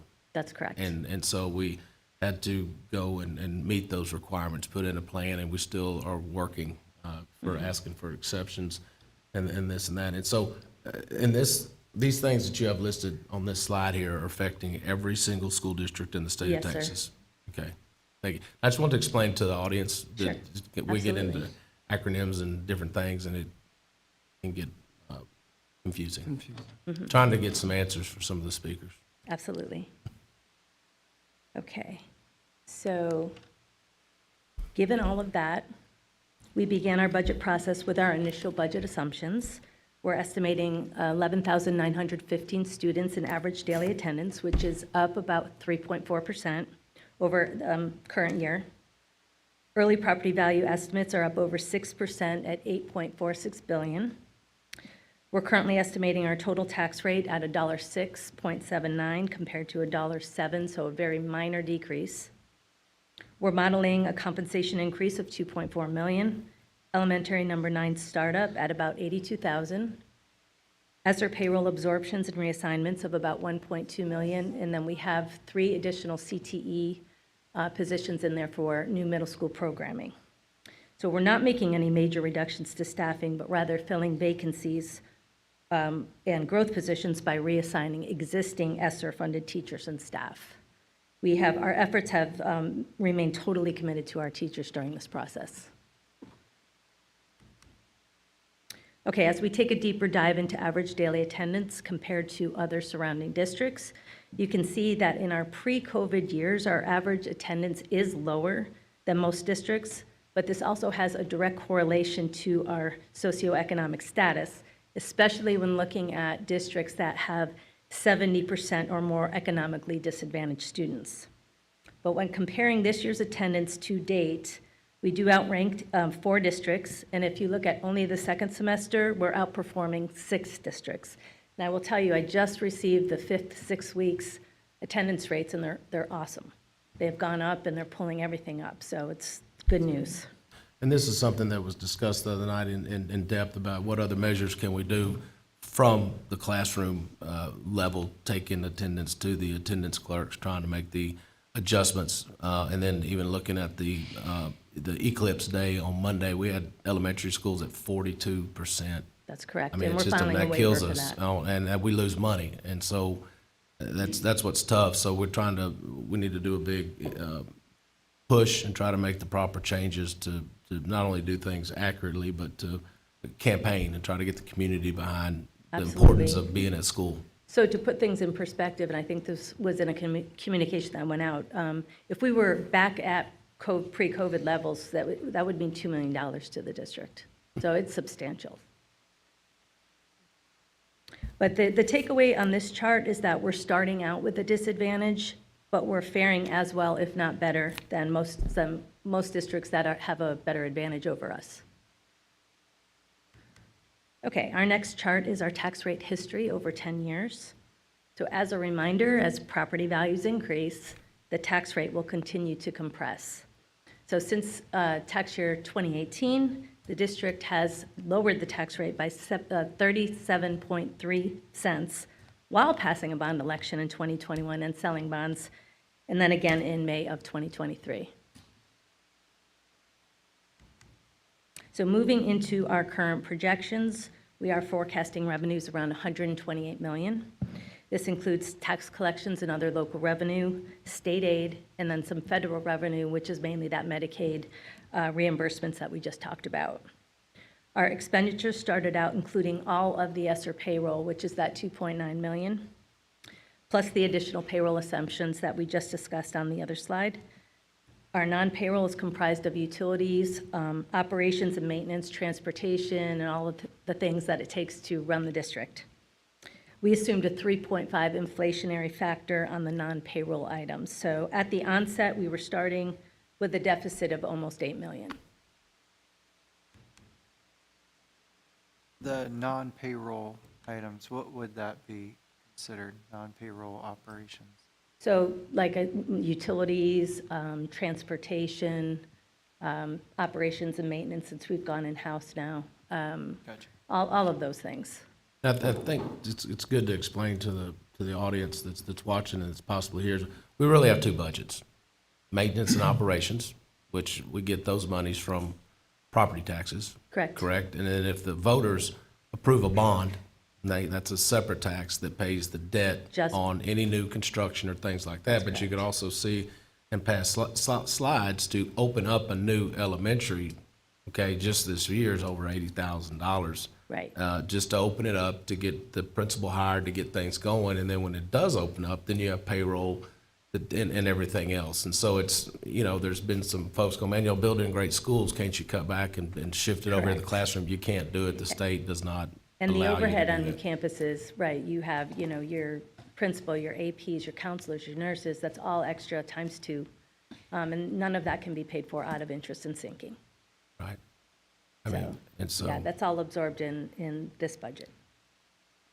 Your general operating. And I think budget. it's important that the public know that we opened 2 new elementaries recently, and the plan was that they voted for 2 more. Okay, but we're Correct. going to stagger them a year apart to help offset some of the expenses for these budgets with the adjustments that we got to make. Right, and that's a blessing. Mhm. Yeah.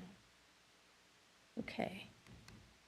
So as our work began to balance the budget, we did start with these guiding principles to first align decisions with our mission, vision, and goals, to prioritize classroom with teaching and learning, engage stakeholders with recommendations, limit non-essential hiring and new initiatives, remain compliant with state and federal mandates, and sharing and communicating adjustments while focusing on high-quality instruction.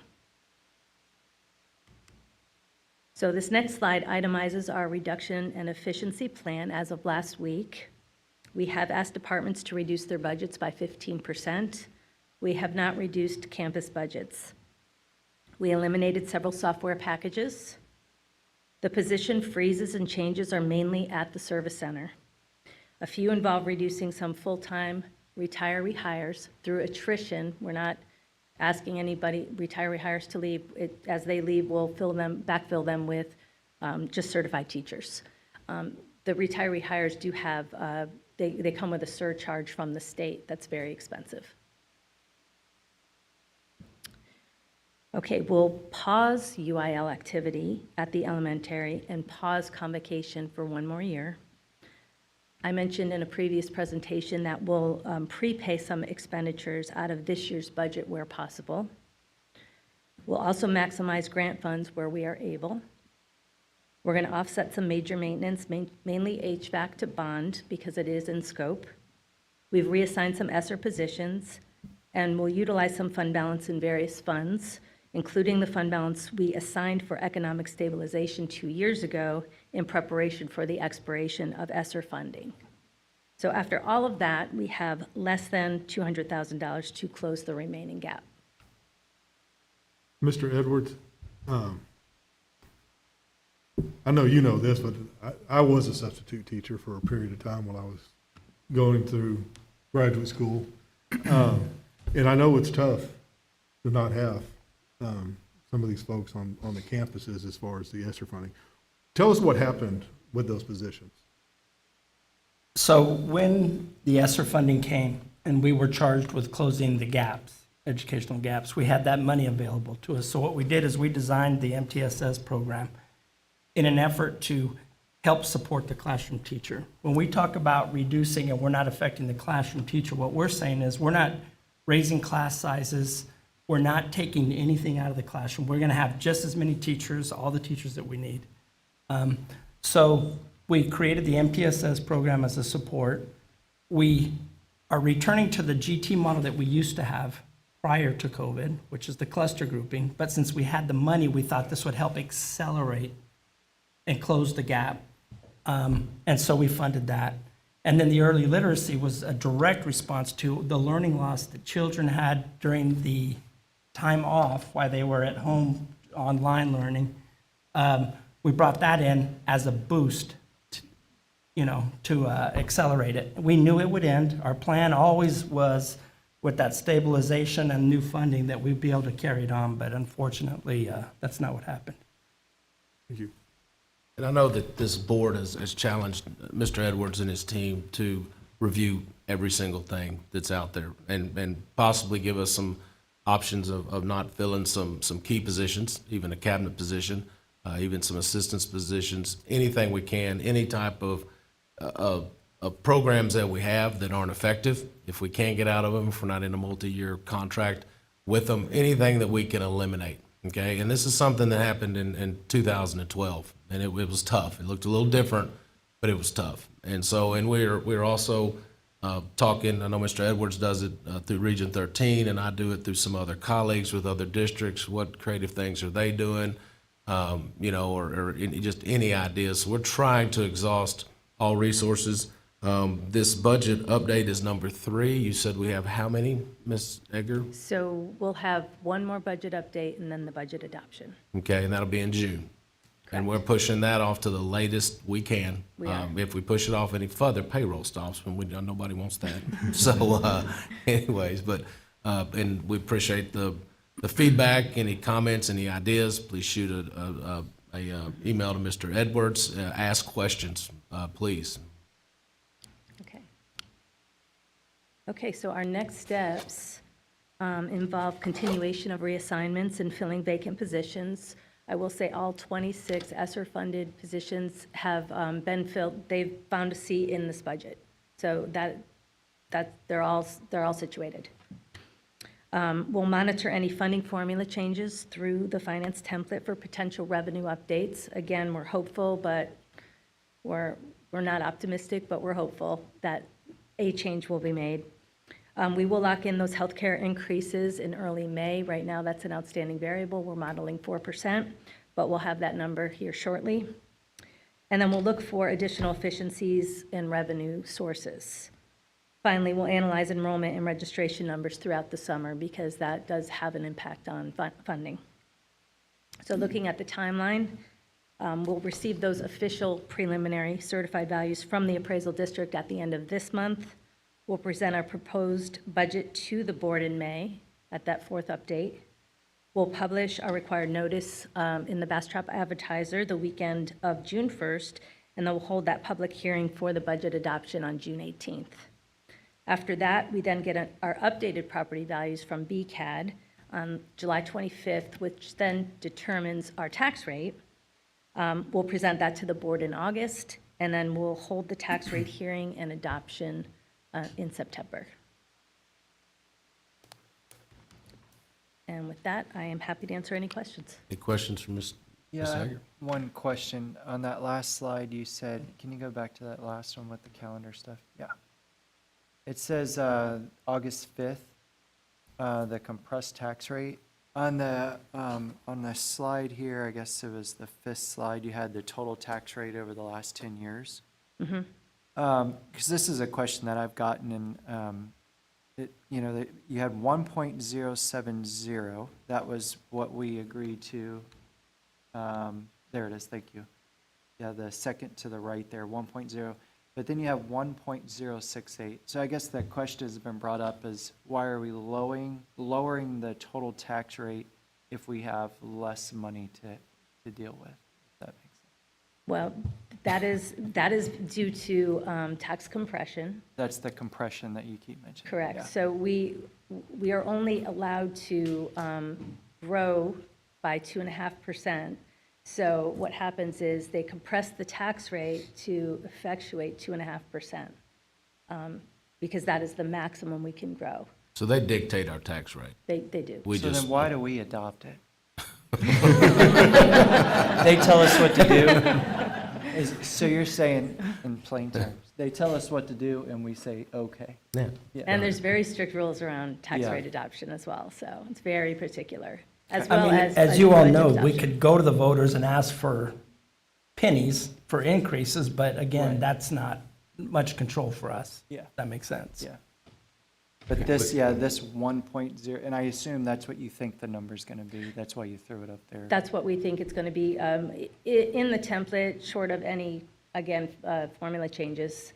Okay. That's what it looks like it's going to be, but once we get that final property value number, so if that number does increase for some reason, which usually it doesn't, usually goes down because of the protests, if it does go up, then that tax rate will come back down.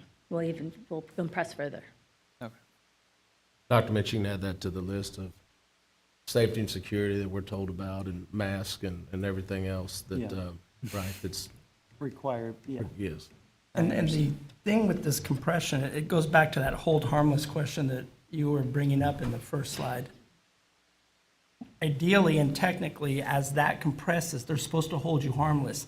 So technically, the state aid, the money should come up to keep us whole, but that, we just continue to slide back.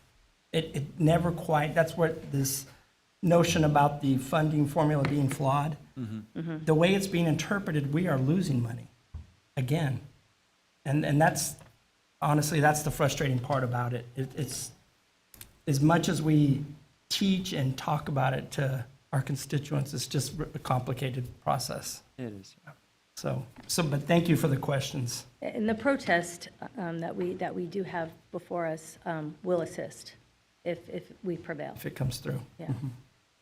But we can't bank on it at this point. We got to wait. No. All right. Any other questions for Ms. Egger? I don't have any questions, Dina, but thank you very much for your presentation. I do want to express that, at least on my behalf, I'm very, very upset about this. And I have a social worker who's sitting at the back of the room over there, and it is very frustrating to me. And this is not directed at you, but our elected officials at the state level. These kids need these services, and I am painfully aware of that. I think I and probably everyone on this at this table has subbed, taught, been in schools.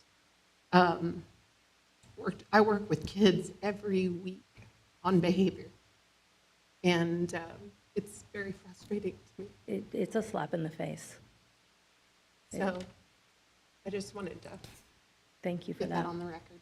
And Ms. Bruce, I think you speak for the board with those frustrations and understand. And Ms. Egger, thank you for Thank you. for your team and what you do. I know this is not fun times, And I know that you are sacrificing as well. You haven't replaced a position in your department. That's correct. And for some time now and don't plan to, so you're definitely walking the walk as well. So thank you. Thank you. Please pass that on to your team as well. Thank you. All right, moving along here to Human Resources and Student Services report, as well as operations report. And the police department report are going to be for information only. And now we move into our deputy superintendent report, which is spring 2024 demographics report. Rocky Gardner. We have Ryan Gardner with Rocky. Oh, I'm sorry, Rocky Gardner. Zona. You told me the other name. Yeah. There you go. Zone Education. Come on up. Good to see you again. Good evening, members of the board. Mr. Edwards, pleasure to be back in Bastrop.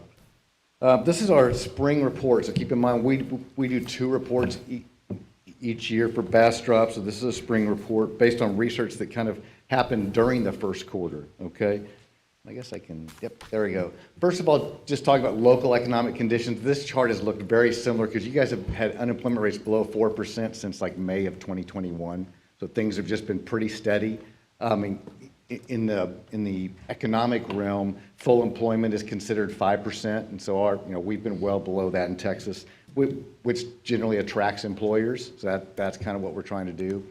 One of the things going on that our team just stuck this slide in this time, HEB Plus it's a pretty big deal. They're expanding that. They already have over 700 jobs, and the impact HEB has on areas is just kind of crazy to me. He doesn't get it. Just because I come from a place that doesn't have one, but yeah, I hear stories about how great it is, so I'm excited for y'all there.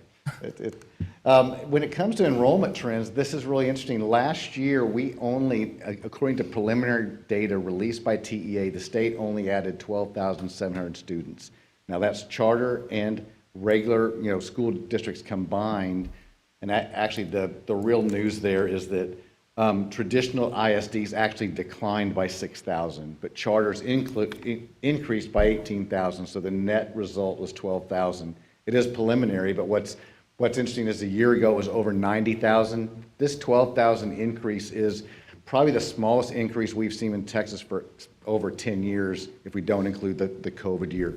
So it's a significant number there to kind of keep an eye on that what's happening there. Within Bastrop ISD, the enrollment grew here by about 17% over the last 5 years, 4% last year. So Bastrop has been a district that's seen strong increases moving forward. If you see a few of these on here that are in that gold color, these are districts that continue to lose enrollment, or the lighter color have very little enrollment increases over the last few years.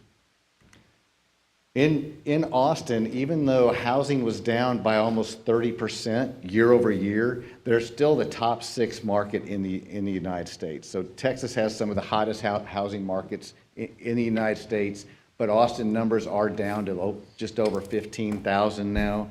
We see that trend hopefully beginning to change a little bit, but we're going to see what happens this summer. This is a chart with a lot of stuff on it, and I realize this. This is data compiled by the Census Bureau using the American Community Survey, which is their survey that they take over a 3-year period, and they use 3.5 million persons. What I want you to take away from this is your MZ and A down there, your millennials, your Generation Zs.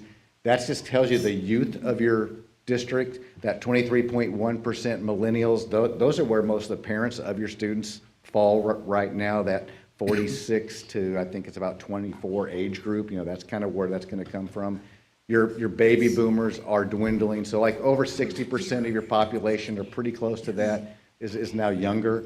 We do have it's showing a median home value of $230,000. I think that's just seems a little low to me. Good luck trying to find that. I think what we're seeing, but again, the survey results have a little bit of margin of error there. We have to keep in mind.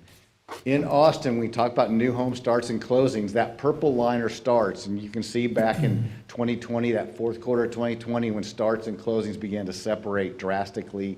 That's when interest rates started to kind of shift a little bit, and we saw starts people were getting way out in front of themselves. Builders were getting out in front of themselves. Interest rates began to decline. There was challenges with getting with getting product, with getting labor, closings slowed down. So finally starts started dropping in Austin. You can see a big sharp drop there until the fourth quarter. Austin kind of, we see a little jump back up in starts. That's some confidence. Closings are now dropping off to meet starts. They'll probably kind of meet somewhere around that 16,000 number. Hopefully the first quarter will show another bump in starts. I actually hope the first quarter shows a little bit of bump in closings as well, and I'll kind of explain that. We've seen home sales decline this past year, 1,249 in 2023.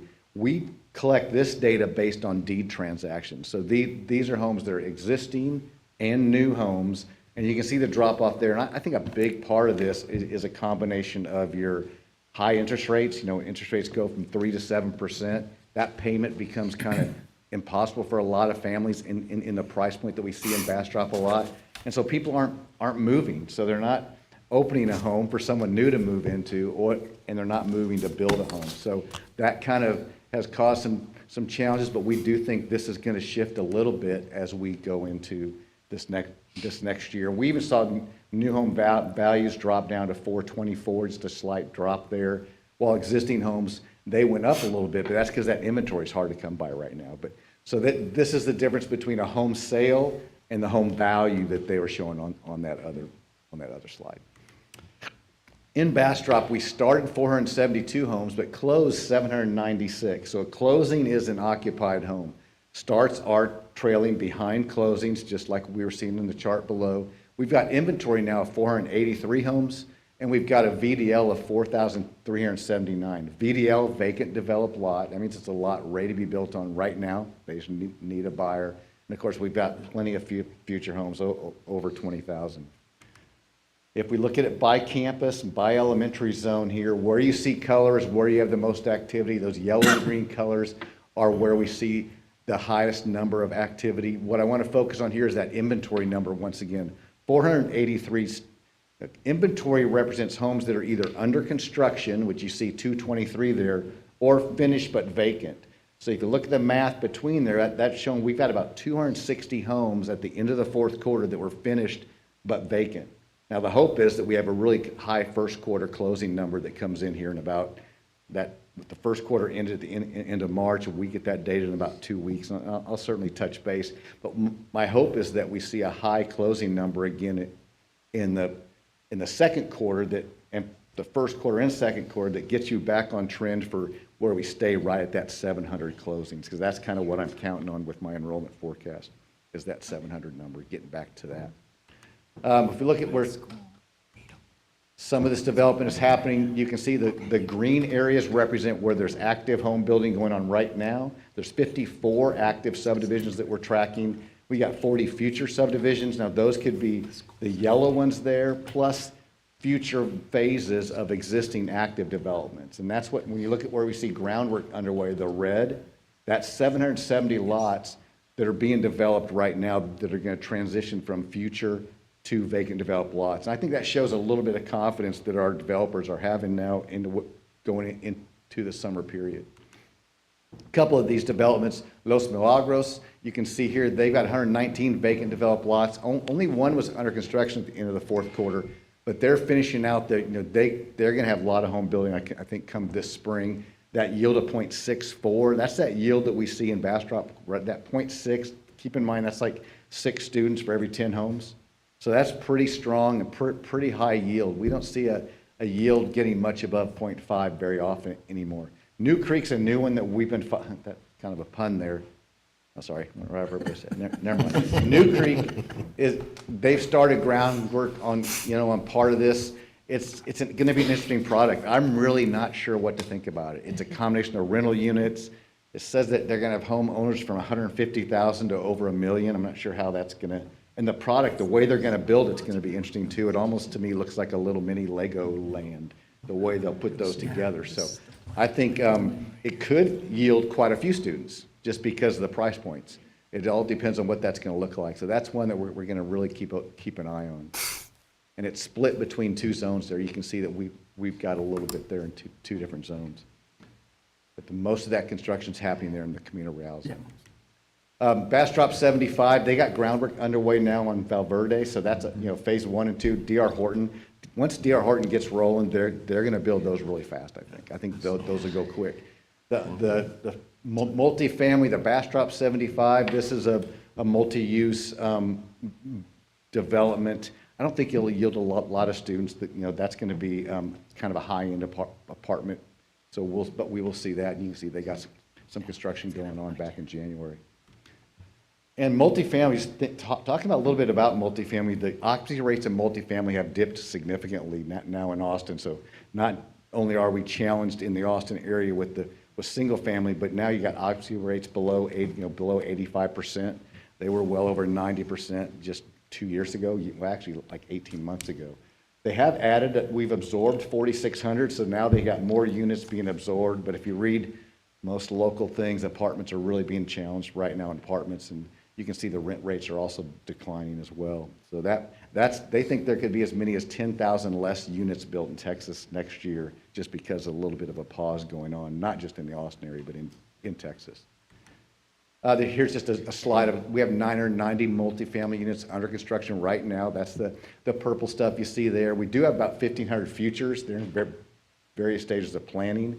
And I will say that my research analyst did speak with the city manager, so we kind of are trying to stay in contact there so we know when things begin to happen. And they had a call too just a couple weeks ago, so we can be as fresh as possible.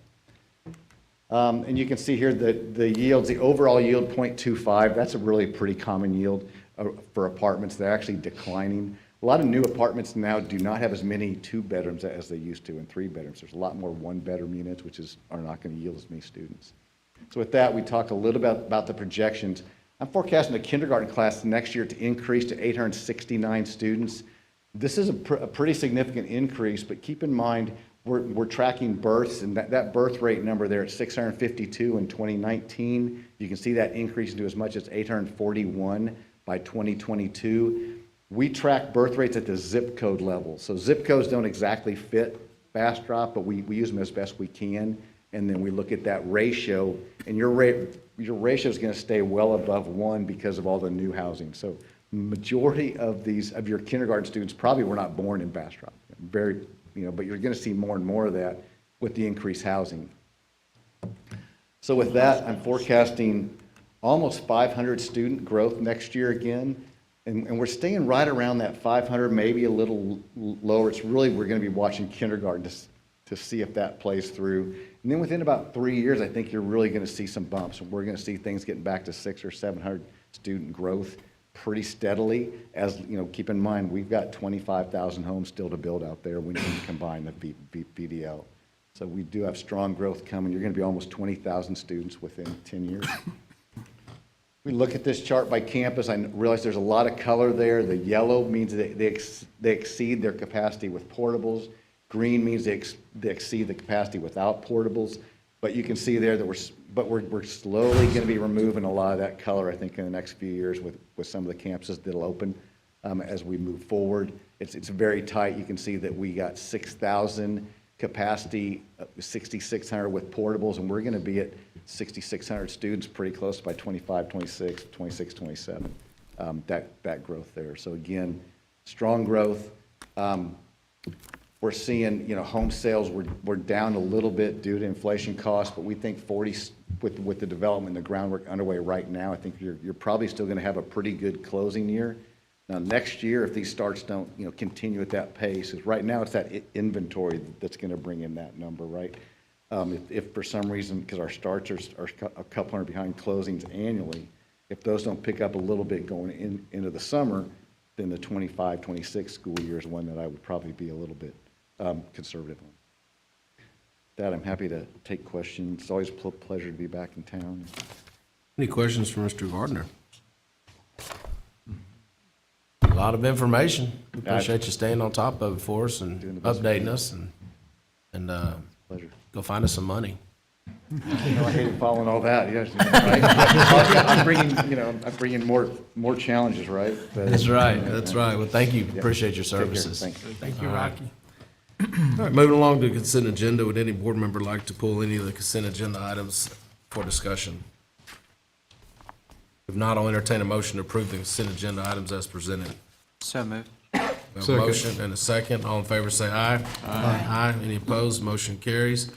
All right, moving along to action items. Consider adoption of BISD prevailing wage scale for 2023 bond projects. Lee Raspberry is our presenter here, our Director of Construction and Planning. Welcome, Mr. Raspberry. Good evening. Mr. President, members of the board, Superintendent Edwards.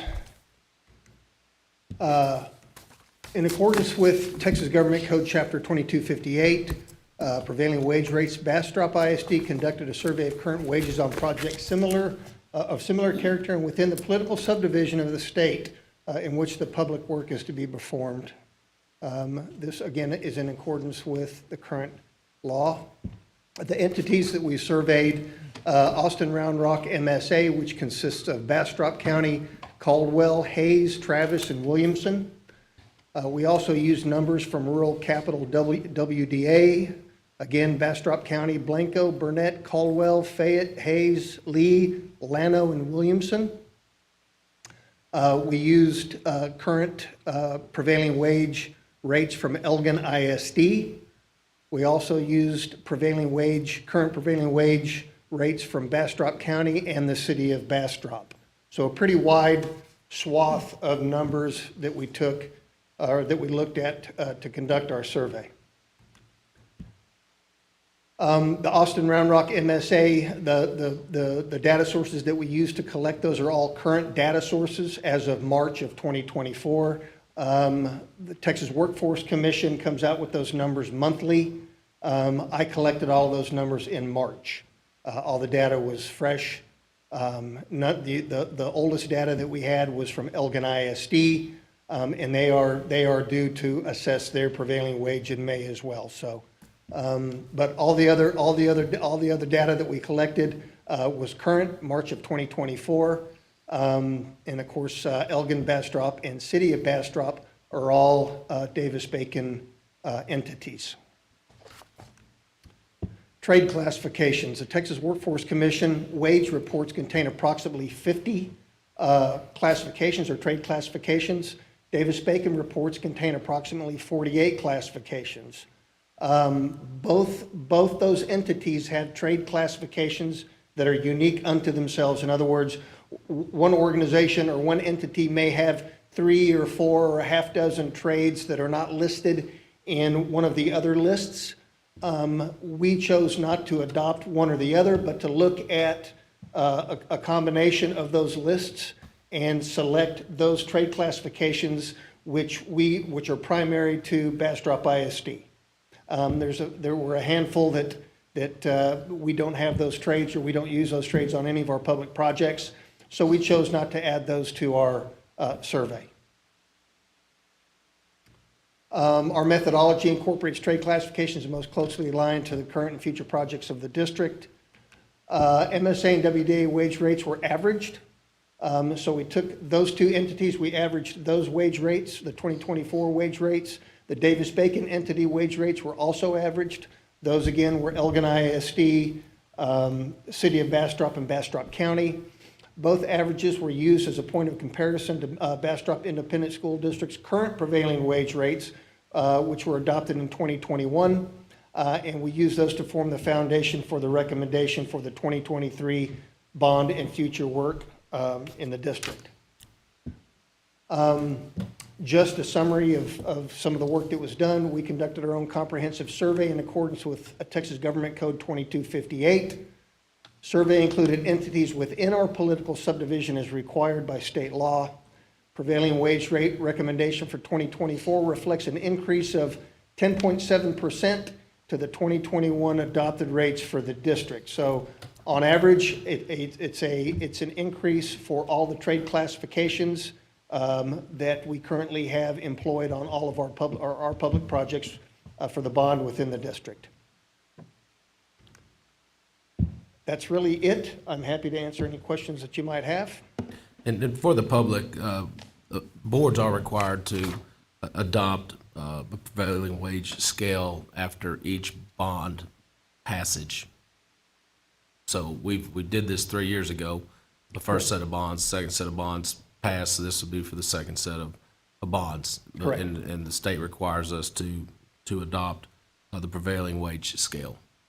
Correct. And so, and it allows us the flexibility to do our own survey and to either adopt others that are out there or adopt the one that is proposed and recommended by superintendent. Am I missing anything there? No, sir, that's correct. We have two options and only two options. That is to conduct our own survey of like character projects within our political subdivision, which we did, or to adopt the Department of Labor's Davis-Bacon wage scale. We opted to do the survey. I think it's the best fit for the district, and that's what we're going to recommend. Okay. And Lee, in your presentation, I think you said 10.7% increase over the 21 prevailing wage. That is correct. Now, that's not everybody getting the pay raise. That's not the way that works. It's just, these are the minimum wages that contractors, subcontractors have to pay that work on bond projects. And they may still have to pay more than that. Yeah, in the vast majority of the examples, our subcontractors do pay more. You're correct, though, this is the minimum wage. In other words, our subcontractors cannot pay their labor anything less than what we adopt as our prevailing wage in the district. And when I say a 10.7% increase, it's not a 10.7% increase for every wage classification. In a lot of instances, we were already paying more. I say paying more, not necessarily paying more, but we were advising our subcontractors that the minimum wage, we were already higher than what the prevailing wage was. Those particular trade classifications, we didn't move. We didn't reduce them to come back down. We kept them where they were at. The trade classifications that were below prevailing wage, we brought them up to 100% of the prevailing wage. So across the board, it was just over a 10% increase of all trade classifications that are represented.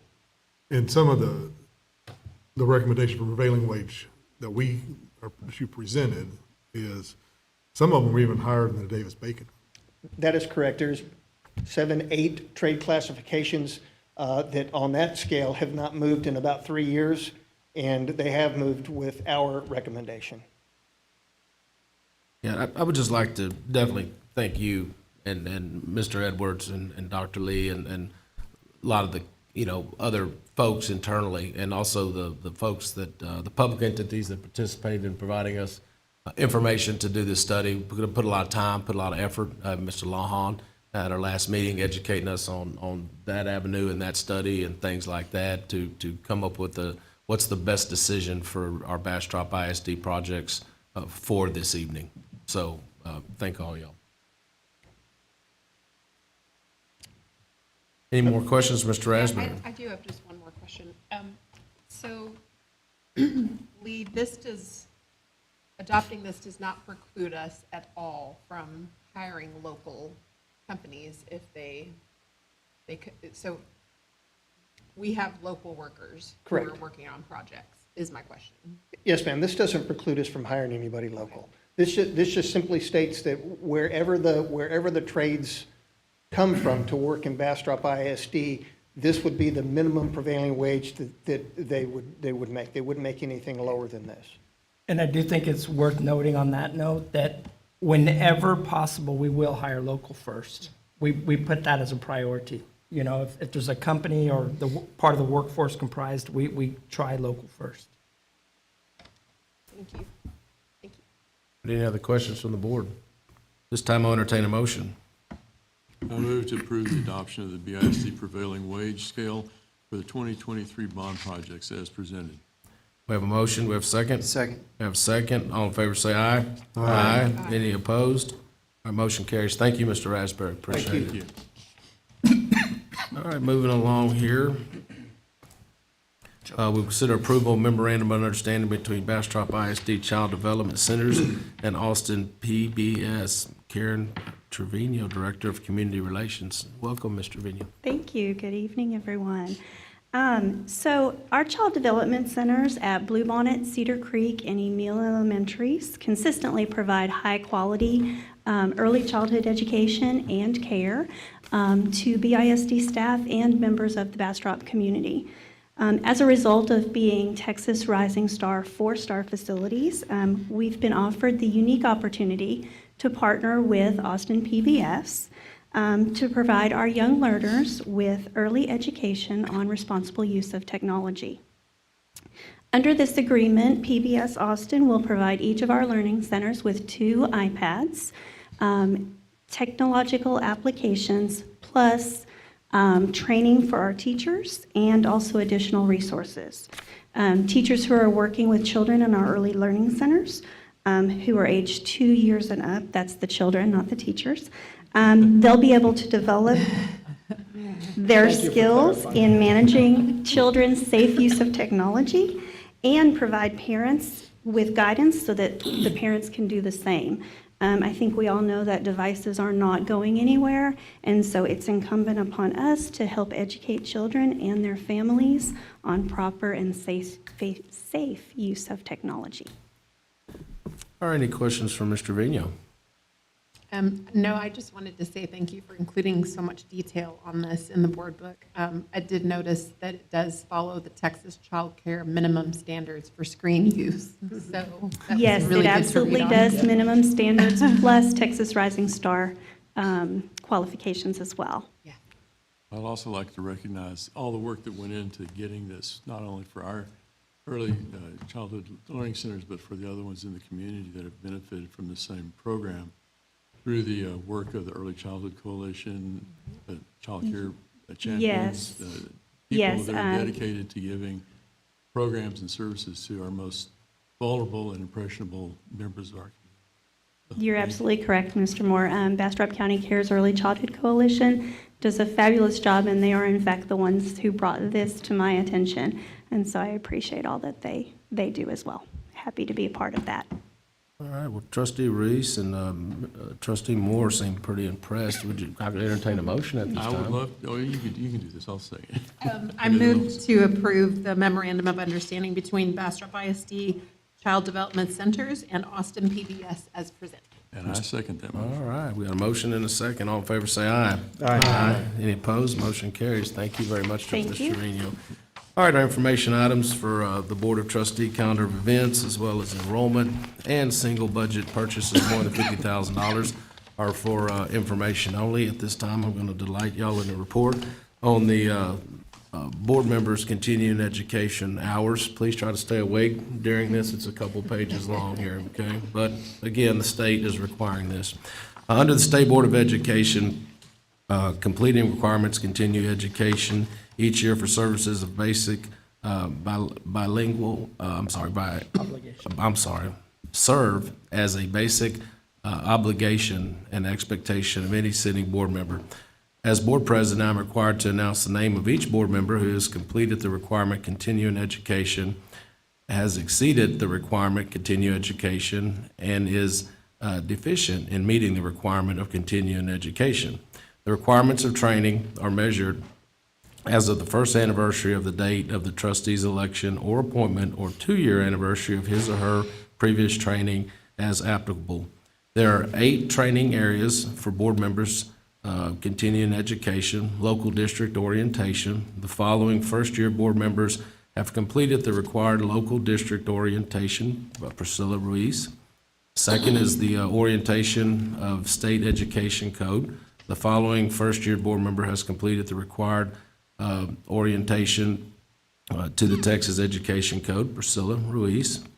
Number 3, the post-legislative update to the Texas Education Code. The following board member has completed the biennial post-legislative update to the Texas Education Code training: Rick Rivera, Kelly Seacats, Billy Moore, Chris Dillon, Dr. Matthew Mix, and Ashley Muchink. Number 4, team building. The following board member has completed the annual team building training: Rick Rivera, Kelly Seacats, Billy Moore, Priscilla Reese, Chris M. Dillon, Dr. Mix, and Ashley Muchink.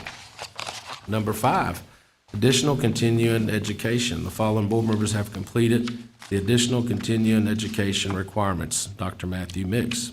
The following board members have exceeded the additional continuing education requirements by 1.7 hours: Priscilla Ruiz. The following board members have exceeded the annual continuing education requirements by 2 hours, Billy Moore, Kelly Seacats. The following board members have exceeded the additional continuing education requirements by 3 hours, Ashley Mutrink, Chris M. Dillon, and Rick Rivera. Evaluating students' academic performance and setting goals. The following first-year board members were required to complete the biennial Evaluating Students' Academic Performance and Setting Goals training, Priscilla Ruiz. Identifying and reporting abuse, trafficking, and other maltreatment of children. The following board members were required to complete the biennial training on identifying and reporting abuse, trafficking, and other maltreatment of students. Rick Rivera, Priscilla Ruiz. School safety. The following first-year board members have completed the biennial training on school safety. Priscilla Ruiz. As you can see, I think everybody got their hours. So thank you for allowing me to read that.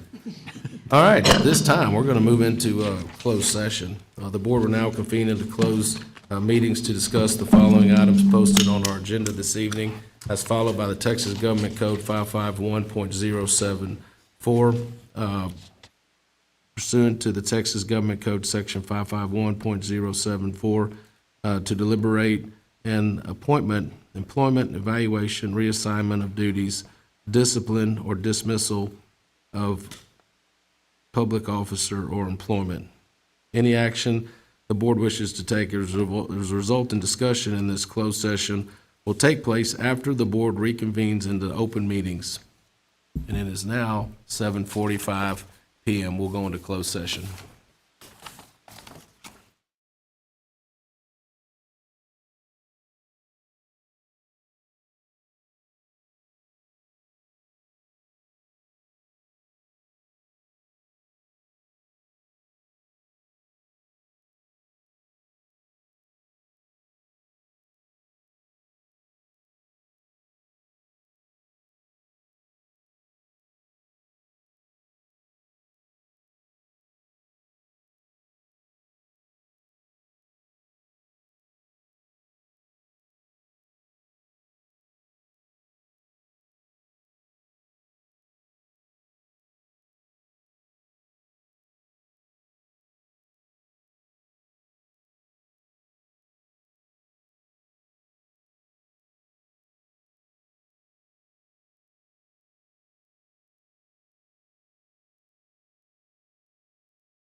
All right. Where's it at? He's back in there.